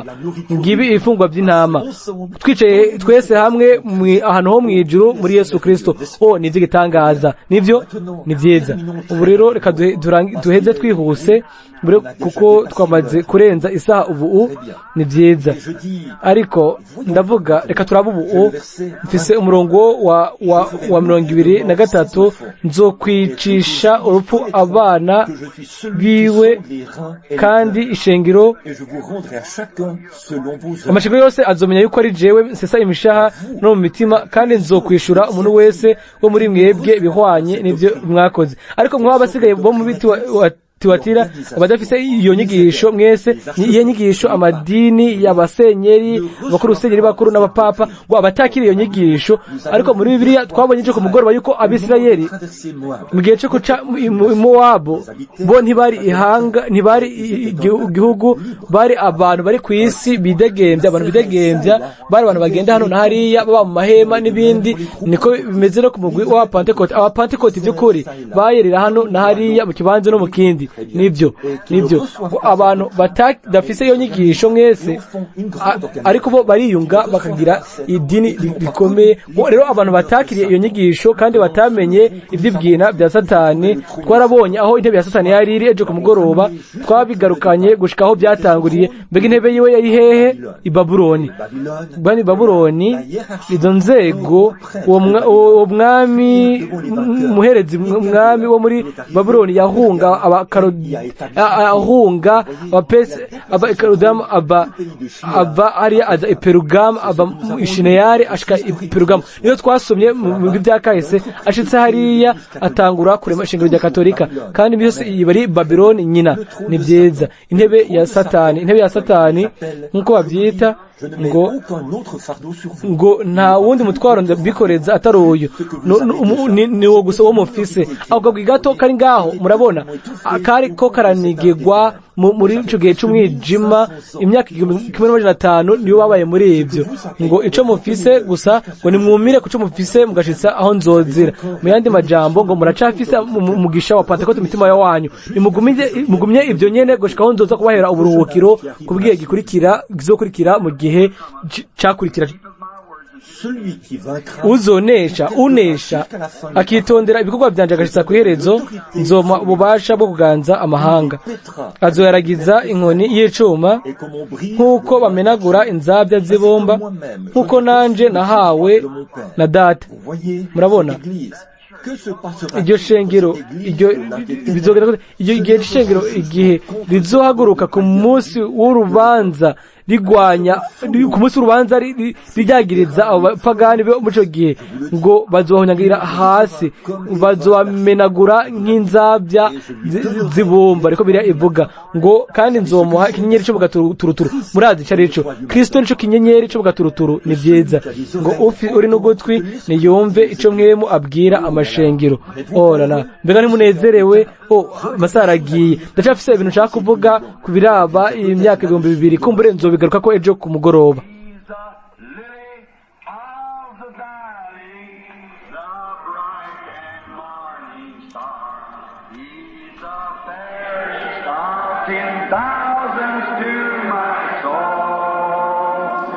Yesu niwe shugwe yo mu kiyaya, niwe nyenyeri yo mu gaturuturu, niwe mutima wanje wipoza. Muri we harimo gutungana, guhumanurwa. Umutima wanje yarawuhumanuye, mu byago abahari niwe agumya inkota yanje. Imisi yose anyigisha kumushirikiza ko niwe shugwe niwe nyenyeri, niwe umutima wanje L'aimez-vous? ukunda, Oh, ni mwiza moi, vraiment. gusumba ibihumbi byinshi. Mbega muramukunda?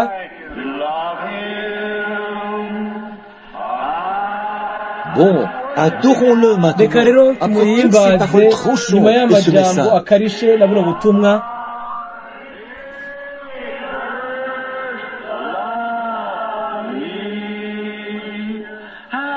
Ndamukunda, ndamukunda, ndamukunda, kuko ariwe yabanje kunkunda, akandonkera agakiza ku giti i Karuvari.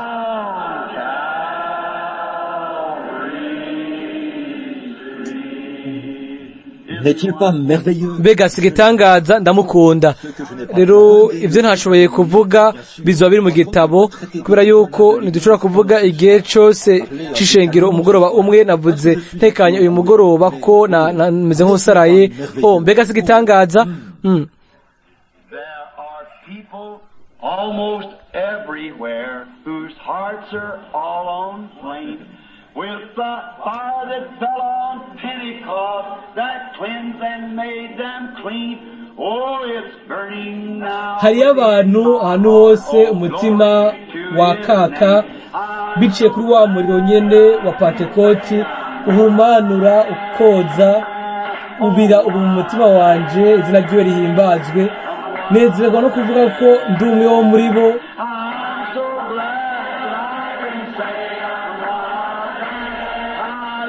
Nezerwa no kuvuga ko ndi umwe wo muri bo.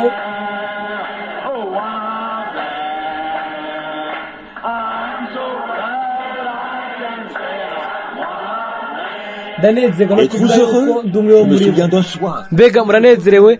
Ndirebuka umunsi umwe unari mvuye muri Chattanooga, indege yari yabohewe hasi i Tennessee ariya i Memphis. Bari banjyamitse mu hoteli nziza ariya, hanyuma bampamagara kugira ngo bambwire yuko indege izogenda bukeye saa moya. Nafashe amakete kugira ngo ndayashire aho ndayarungikira. Nari mu nzira yo kurungikira abagenzi, ndi mu nzira ntaha, hanyuma mwe muyera aravuga ngo bandanya kugenda. Hanyuma ngera mu ahantu muri quartier y'abantu birabura, hanyuma ndibwira ati ubu rero bimeze gute, niyo saha indege igomba igende. Mwe muyera agomba ambwira ngo bandanya kugenda. Neza ko yabikoze igihe acagiye mu ishamba ngo bandanya kugenda gusa. Hanyuma ndabandanya kugenda, ndabakure, ndaba ukazu kamwe gasize hari haba abantu birabure b'abakenye.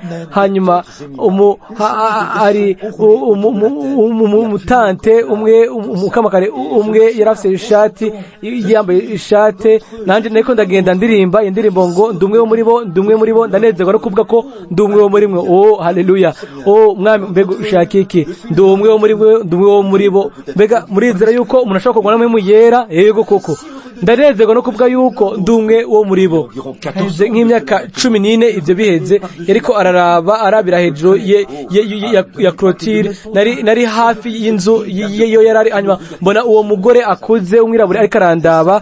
Hanyuma ndabandanya gusa mpagarika kuririmba. Hanyuma mbandanya kugenda ngira hafi yiwe, amosozi menshi ariko amanuka ku matama yiwe manini. Arandaba aravuga ati mwaramutse pasteur. Hanyuma ndahindukira ndavuga ati mwaramutse tantine. Hanyuma arahindukira, yariko aratwenga, yariko amwenyura mu maso hiwe. Ndavuga ati wamenye gute ko ndi umupasiteri? Muri mu manuko mvuga bo bari pasiteri, bamwita pasiteri. Ndavuga ati wamenye gute ko ndi pasiteri? Hanyuma aravuga ati nari ndabizi ko muza kuza. Ndavuga ati warubizi gute? Mbega uranzi? Aravuga ati oya mushinga naye. Ati ariko nari nzi ko muza kuza. Hanyuma arambwira ati mbega uramaze kumva ya nkuru y'umunyashune mu kazi? Aravuga ati yego. Ndavuga ati yego ndabeza. Aravuga ati yego. Ati rero ndi umwe umugore ameze kuriya. Ati umwami yampaye umwana, ndamubwira umwami yuko nzomurera uwo mwana. Ati ni umugore akenye, ndamesa nkorera abazungu kugira ngo ndonke gene mbaho. Hanyuma nawe ambwira ko azoma umwana, nandi ndambwira ko nzomurera. Arabana avuga ati namureze neza uko ndabishoboye. Aravuga ati pasteur yatanguye kugira abagenzi babi, agwara ingwara indwara nta kintu na kimwe tukibiziko. Aravuga ati bigeze aho bimeze nabi cyane, ariko apfa ari ku gitanda ari ndani, haheze iminsi ibiri yataye ubwenge. Umuganga yaje aravuga ati byafashe umutima wiwe n'ibindi, amaraso yiwe yamaze gufatwa kwandukirwa, byamereze nabi ku buryo bw'uko nta kintu kimwe byo wamuha bishobora kumufasha ameze nk'uko. Aravuga ati ariko arapfa, arongera ko gusa ati sishobora kwihangana no kubona apfa ari umunyabyaha. Aravuga ati narasenze ndasenga, nasenze ijoro ryose. Aravuga ati nta bwenge afise, nta kintu kimwe azi, ati ameze nk'uko iminsi ibiri yose. Yarambwiye ati narasenze ndavuga ati mwami ni wowe wampaye uwo mwana, niko yavuga ati nk'uko wabikoze kuri wa mugore w'umunyashunemukazi. Ndavuga ati Eliya wawe none ari hehe? Mbega unotaba ubutabazi no ukura hehe? Aravuga ati nararyamye nsinzira nkipfukamye, umwami amubwisha mu yereko. Aravuga ati sohoka uhagare hafi y'umuryango, hari umugabo aza kumanuka mu ibarabara yambaye agakofero kaja kwera, yambaye ikoti yirabura. Aramubwira ati mpagaze ngaha guhera umunsi userutse. Rero yari yuzuye urume. Hanyuma ati nababonye muje mwambaye iyo nkofero, ariko wategerezwa kuba ufise agashakoshi gatonyi. Hanyuma ndamubwira ati nagasize aho ndi. Hanyuma ndamubwira ati mungu wawe aragwaye. Arambwira ati ariko arapfa. Ndamubwira ati nitwa Branham. Ati mbega uranzi? Arabwira ati oya Pastor Branham sinigeze numva babavuga. Ndavuga ati nsengera abagwayi. Ivyo sivyo yari yitwararitse. Ntiyashaka yuko umwana wiwe afara umunyabyaha. Narinjiye hariho umuryango ushaje, bari bashize kumbure abantu bo mu buraruko ntibazi ibyo ari byo shari, ariko bituma umuryango uma wugaye. Hanyuma ninjiye mu nzu, akazu ka kera gashaje k'ibyumba bibiri, byasa n'ivyo twita ngo ni inzu y'inkoho zo guhiga. Haba hariho icumba n'isaro, hanyuma akaba hariho igikoni.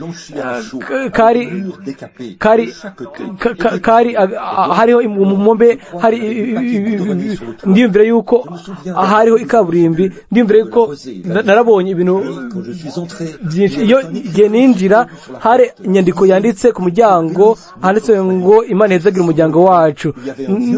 Hariho agatanda kari ngaho n'akandi.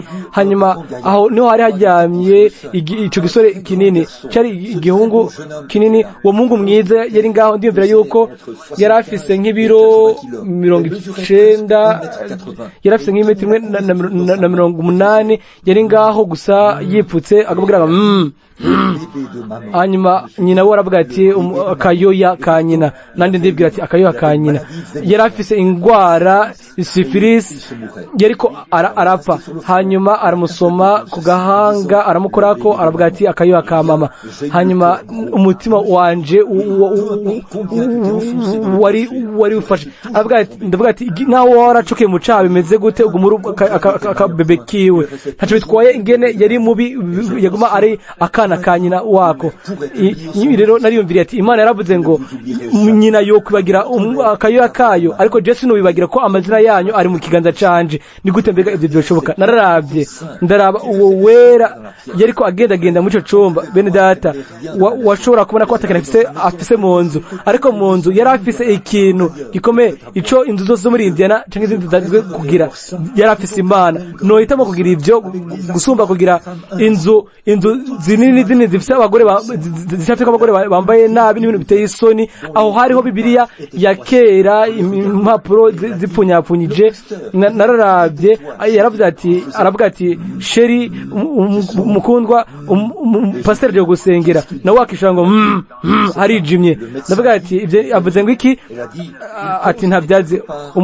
Aguma avuga, muganga avuga yuko ari ahantu ameze nko uri mu bwato bwazimiriye mu kiyaga buzungagirika.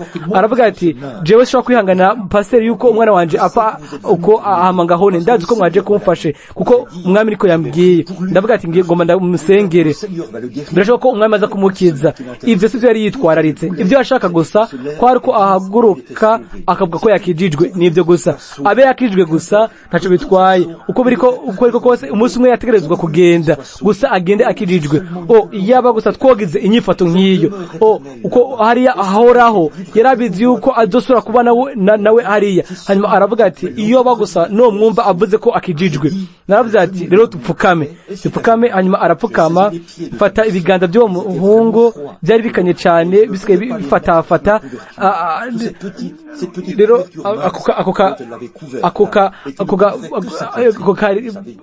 ako karita yari yifutse kari gapfutse yagombaga kwega yibwira ko ari mu bwato hanyuma yibwira ko ariko arasoza agomba avuga gusa ngo harijimye cyane ngo harijimye cyane hanyuma yagerageza kumuvugisha yabandanya kuvuga avuga ngo harijimye kandi harakanye abandanya amera nk'uriko arasoza hanyuma ndaraba arapfukama uwo munyina wiwe hanyuma ndamubwira ati tantine urashobora kumfasha masengesho hanyuma aravuga ati ego yari jewe nawe namwe muyera n'uwo mwana igihe yasenga uwo nyina wiwe igihe yamuvugisha byaraboneka ko yari yarigeze kumuvugisha imbere yaho nivyo yavuga nk'uzi uwo ariko aravugisha yaravuze ati mwami sinzi ico ugomba gukora niko yavuga ati ariko byose bigenda nko wabivuze olala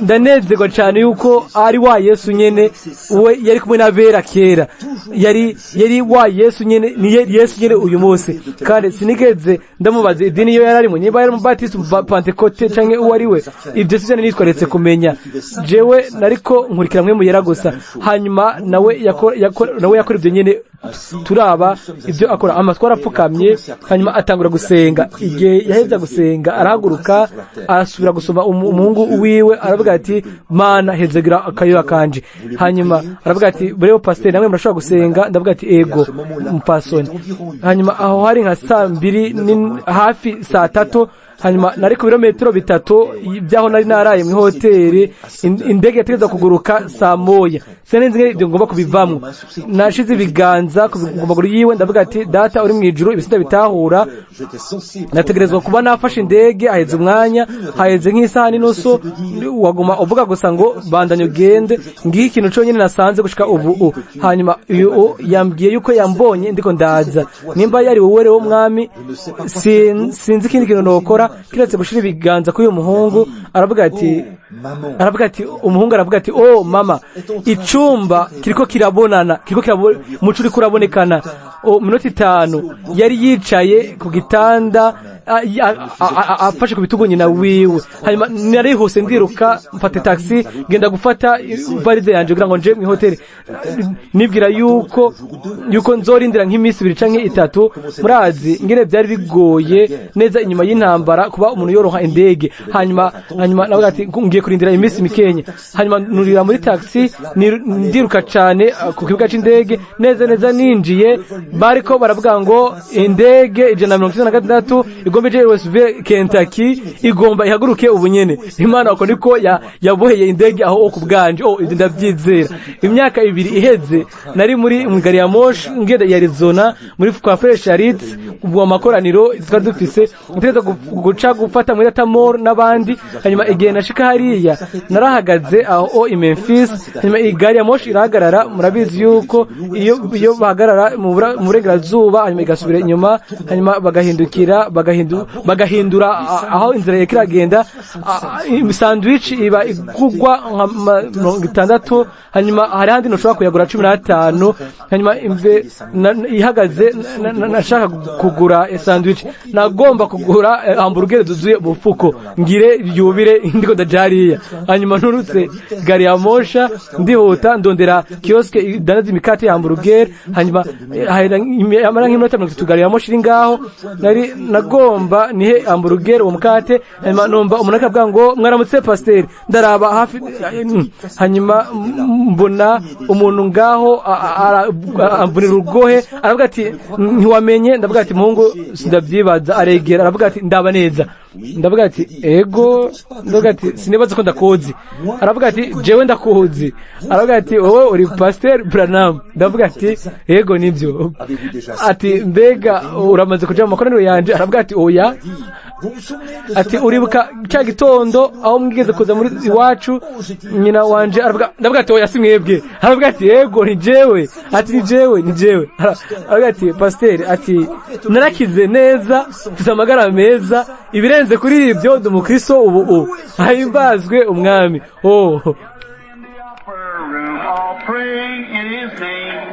They were baptized with the Holy Ghost and power for service came. Bari mu cyumba cyo hejuru basenga mu izina ryiwe, bose babatizwa muri mwemu, bambika ubushobozi. Ibyo yakoze kiriya gihe azobikora no ku bwawe. Mbega uranezerewe? Ndanezerwa no kuvuga ko ndi umwe muri bo. Ndanezerwa no kumenya ko ndi umwe muri bo. Haleluya.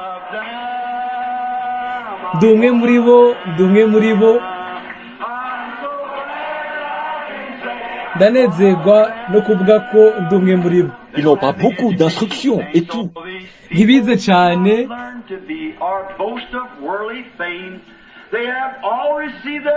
nubwo abo bantu atakintu kimwe bigira, si abamenyekane b'ino si, bahawe Pentekoti yabo, babatijwe mu izina rya Yesu, batangaza hose ko ubushobozi buguma ari bwa bundi. Ndanezerwa no kuvuga ko ndi umwe muri bo. Ndi umwe wo muri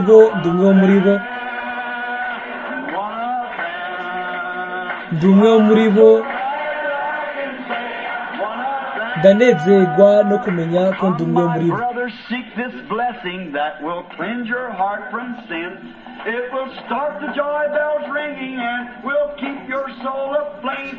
Mwene data, ingurondere uwo mugisha uzohumanura umutima wawe. Inkengeri zose zizokumvikanira muri mwebwe ubureni muramukanye. Uwo muriro ubiragira mu mutima wanje, izina ryiwe nirihimbazwe. Ndanezerwa no kuvuga ko ndi umwe wo muri bo.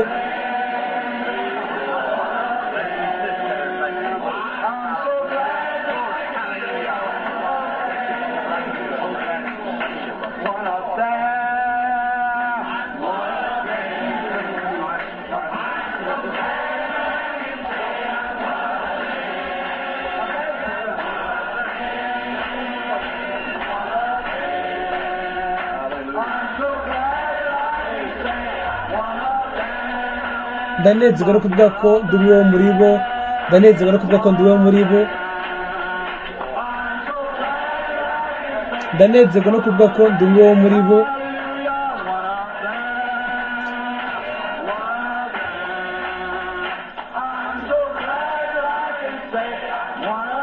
Ndanezerwa no kuvuga ko ndi umwe wo muri bo. Mbega ni iyihe misengere yo mu gihe cyiza cya kera yatanguriye hariya, kandi igihe cyose yagiye aratembana n'amaraso ya Yesu Kristo. Olala, ingene nezerwa kubw'ubutumwa bwiza. Nibyo umushinga nahe.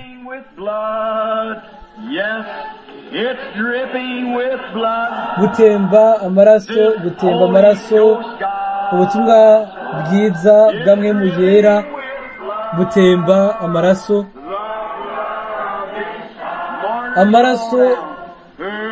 y'abigishwa bapfa bapfira ukuri.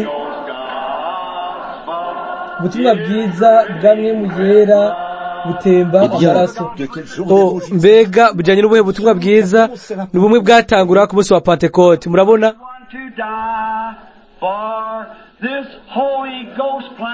uwa mbere yapfiriye uyu mugambi wamwe mu yera yabaye Yohana Umubatizi. Il l'avait reçu depuis le sein de sa mère. Yari yabihawe guhera mu gihe cya nyina, guhera mu nda ya nyina.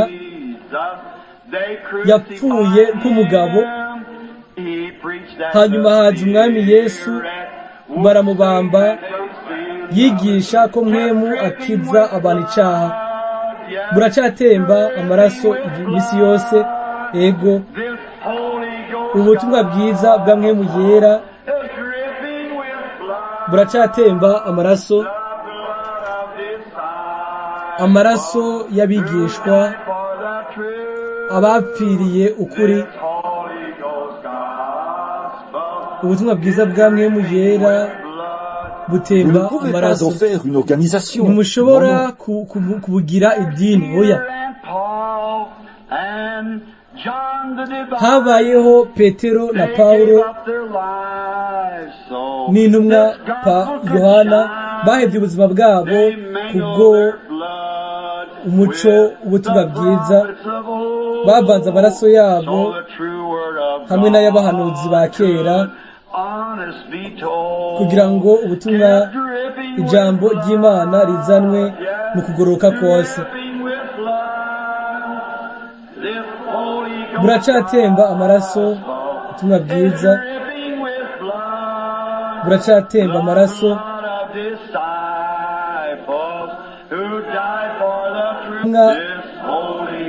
y'abigishwa bapfira ukuri. There were souls under the altar crying, how long for the Lord to ubugingo munsi y'igicaniro buratakamba ngo ni gushitsa ryari, imbere y'uko umwami ahana abo bagizi ba nabi. Ariko hazoba n'abandi bazotanga amaraso mu buzima bwabo kubw'ubutumwa bwiza bwa mwemu yera. Uyu mugende utukura buracatemba ubutumwa bwiza bwa mwemu yera, buracatemba amaraso.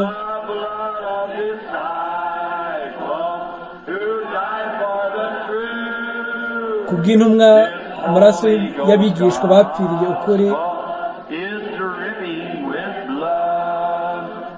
Maintenant, ubu rero guhera mu gihe cya Pentecote no mu guhogwa Imana mu gihe cya Pentecote gushika mu gihe cya Efeso, gushika muri Perugam, gushika muri Tuatira, gushika muri Sarde, Efeso canke Philadelphia, gushika muri Laodikiya. Ubu rero mbega byabereye hano niko uko biriya yabivuze, byose bizofatangana kandi igikoko kizohaguruka muri Leta Zunze Ubumwe za Amerika. Muribuka iyerekwa ryasomewe hano mu 1933, ishengero ntiryari bwanubakwe, sinarinzi iyerekwa ico arico. Ivyo navyita ko ari ukugwa gusinzira kere, ukabona nari muvuga butumwa kiri muto mu Baptiste. Ubuzima bwanje bwose nagize amayerekwa, nobaza uwari wese guhaguruka ngo avuge aho byigeze byihenda. Ntibishoboka, ntibizigera byihenda.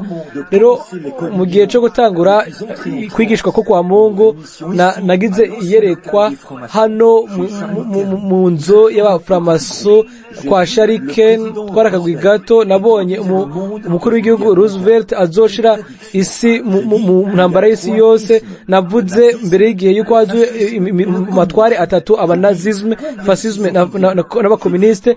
Navuze ati nibage babyibuka, navuze ati nimugumize amaso ku gikomuniste, bose bazorangira arico babaye. Navuga ati muri Ethiopia Mussolini azogenda muri Ethiopia ariko azonanigwa.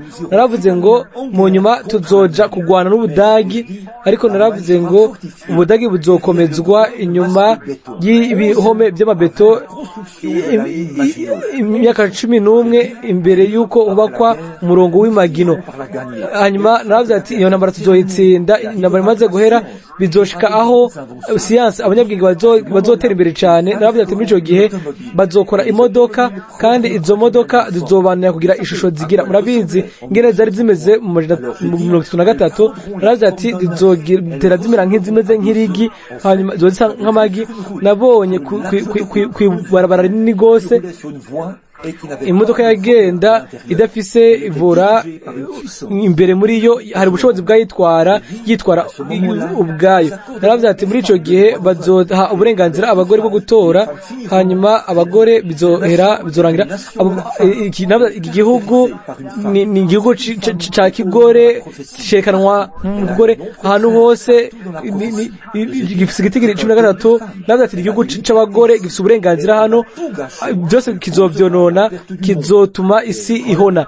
Hanyuma Roy ndafise ayo makete umugore twihweje ivyo twitonze cyane inyuma y'ikintu cyose gikorwa kibi hano muri Leta Zunze za Amerika ahinyegeje ngo umugore nivyo babijanye n'abagore b'imico mibi n'ibindi rero naravuze nti bizoshika yuko muri ico gihe igihe bazoha abagore uburenganzira bwo gutora bazotora umuntu mubi kandi nivyo bakoze mu matora aheruka nivyo ruzoba ariko rufatiro rwo gushiraho ico kirindiro bizoshika yuko azoba umugore umutware akomeye azohaguruka muri Leta Zunze za Amerika azoba yambaye neza cyane navuze mu dutitizo birashoboka ko ari ishengero katolika fata ubutegetsi azoganza bose muri Leta Zunze za Amerika azoba ari mwiza umuraba ariko azoba ari ari umuntu nk'umwicanyi uko bishoboka.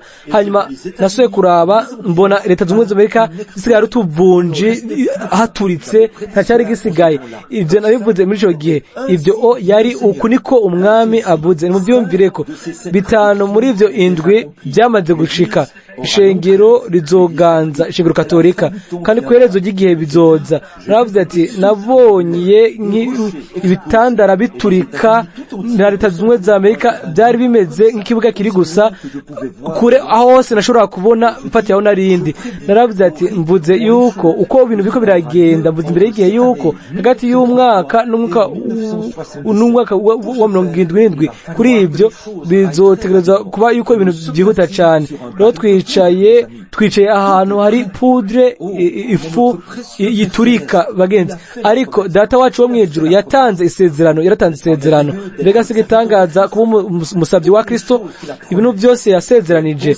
kandi mu byumvireko twe twahawe amahirwe ari hano we uri kumwe natwe ubu arazi buri banga ryose riri mu mutima arazi byose kuri mwebwe ibi by'umuriro bica ku mitima yacu arazi ibintu byose ku mitima yacu aradukunda mbega ni munezere ko umugoroba yuko muri mwahagwi gato kagumya ukwizera ngiri teko giyewe yaravuze ngo ntimutinye bushoboto data wanyu yabonye ko ari byiza kubaha ubwami kandi iyo igikuba kitogabanijwe nta muntu n'umwe yokijijwe ariko turi neza kwigecherezo Pentecote bariko barakanye badahwa mu kanwa k'Imana akagwi gato kasotse gato bake ijwi kuri kumvikana ngo nguyu umukwe araje muri ico gihe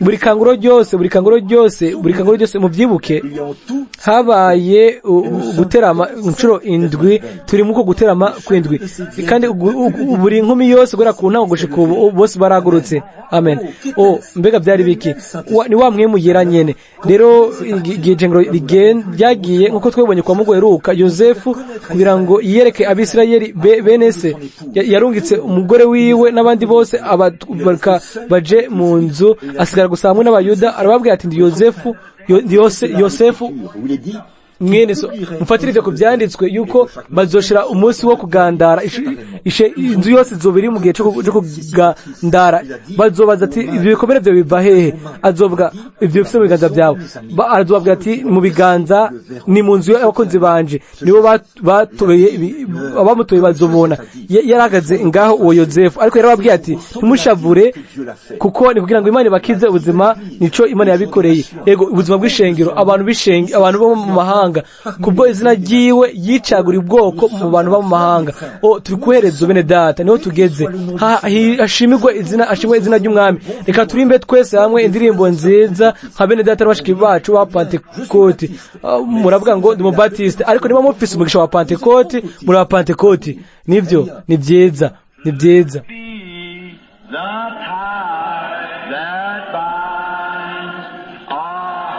hahezagiwe uyu mugozi utubohera muri Kristo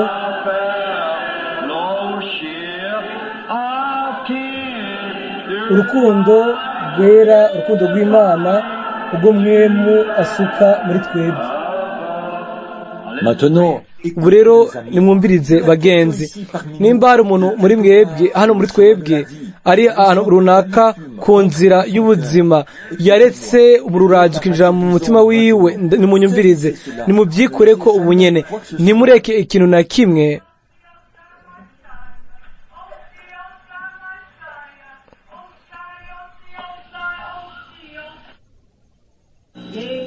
faithful, I speak this hour unto thee, as my prophet has stood in the midst of thee and has declared my holy word. I speak unto thee even now by my spirit, says the Almighty God. For I hari uriko aravuga mu ndimi n'usobanura. Yea, I have spoken days gone by concerning these things, even this very hour their great plans being made, yea, that shall bring the hour of destruction upon this fair land. Yea, even in this world tonight there are spiritual forces being gathered together that shall come against thee, my people. But I say unto thee, be thou not discouraged in that day nor hour, for I say that I am the great Almighty God.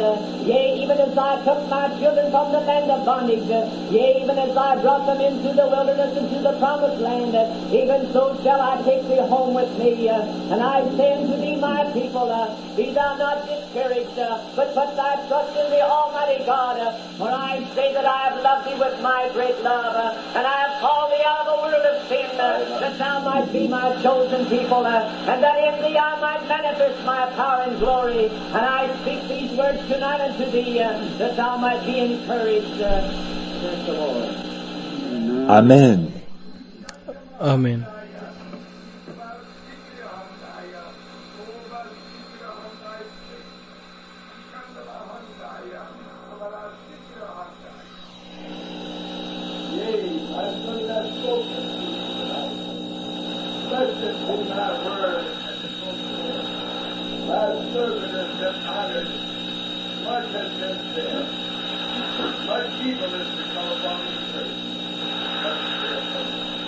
Amen. Amen.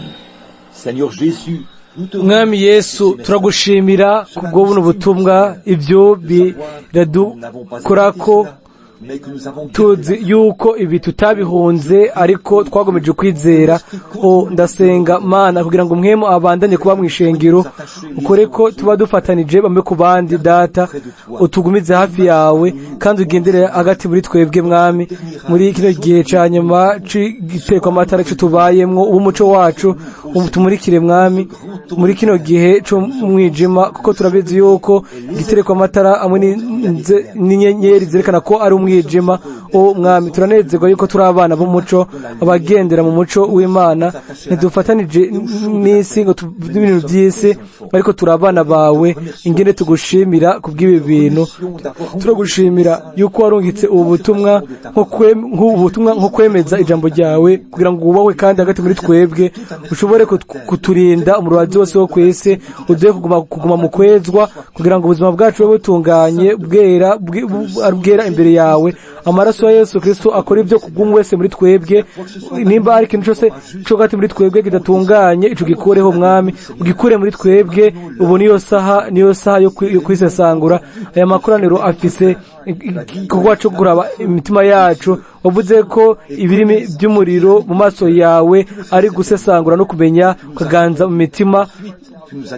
Urabikora Data, kandi uratwishura kuko igihe kiregereje. Ingene tugushimira kubw'ibyo Data, tuzobikora hamwe n'ibiri muri twebwe byose kubw'ubuntu. Amen. Mbega nimumukunda, nimba hari umuntu ari muri twebwe atahora ngaha ukuri ko byaremeze kuva kera. Yesu akiri ngaha kwese yaravuze igihe umwe yamubaza biraba kwabirana no kwawukana, yaravuze ngo ntibyari bimeze uku ku ntango, birakwiye ko dusubira ku ntango. Nimba ku ntango rero ryari ishingiro rya Pentecote, kandi akaba ari we yari uruzabibu natwe turi amashabi. Buri gihe cyose umuzabibu uzanye ishengero riba ari ishengero rya Pentecote, ishami ryo kuri Pentecote kwa kunire ku ntango. Murashobora gutera ko ayandi mashami nayo azogira ibyamwa byawo. Murashobora gufata umucungwe cyangwa mugafata indimu, bizozana indimu, bizoba bikura ubuzima mw'ico giti. Gipamplemousse, indimu nayo nyene niko bizogenda. Rero aya madini, aya mashirahamwe, aya madini nayo atewe uko abibwira ngo n'abakristo, arashobora kuronka ubuzima bwabo mu buryo bwa Kristo, ariko bazogira ibyamwa bya kideni kubera yuko babongirwe ko uko gusa. Ariko ishami ubwaryo nimba iki giti kizanye irindi shami baca bandika igitabo cy'ibyakozwe ku bikurikira kuko uko niko byashyize ubwa mbere buri shami ryose rizozana ubwaryo rizuba rifise iyo micungwe kandi Bibiliya yavuze yuko ni ivyamwa 12 ndanezerwa yuko ndi muri ayo mashami mweho nivyo umushinga nahe nivyo gitangaza mwibuke ko ejo ku mugoroba tuzotangura igihe ca Sarde ni ukwinjira kw'ishengero rya Riteri na Martin Luther.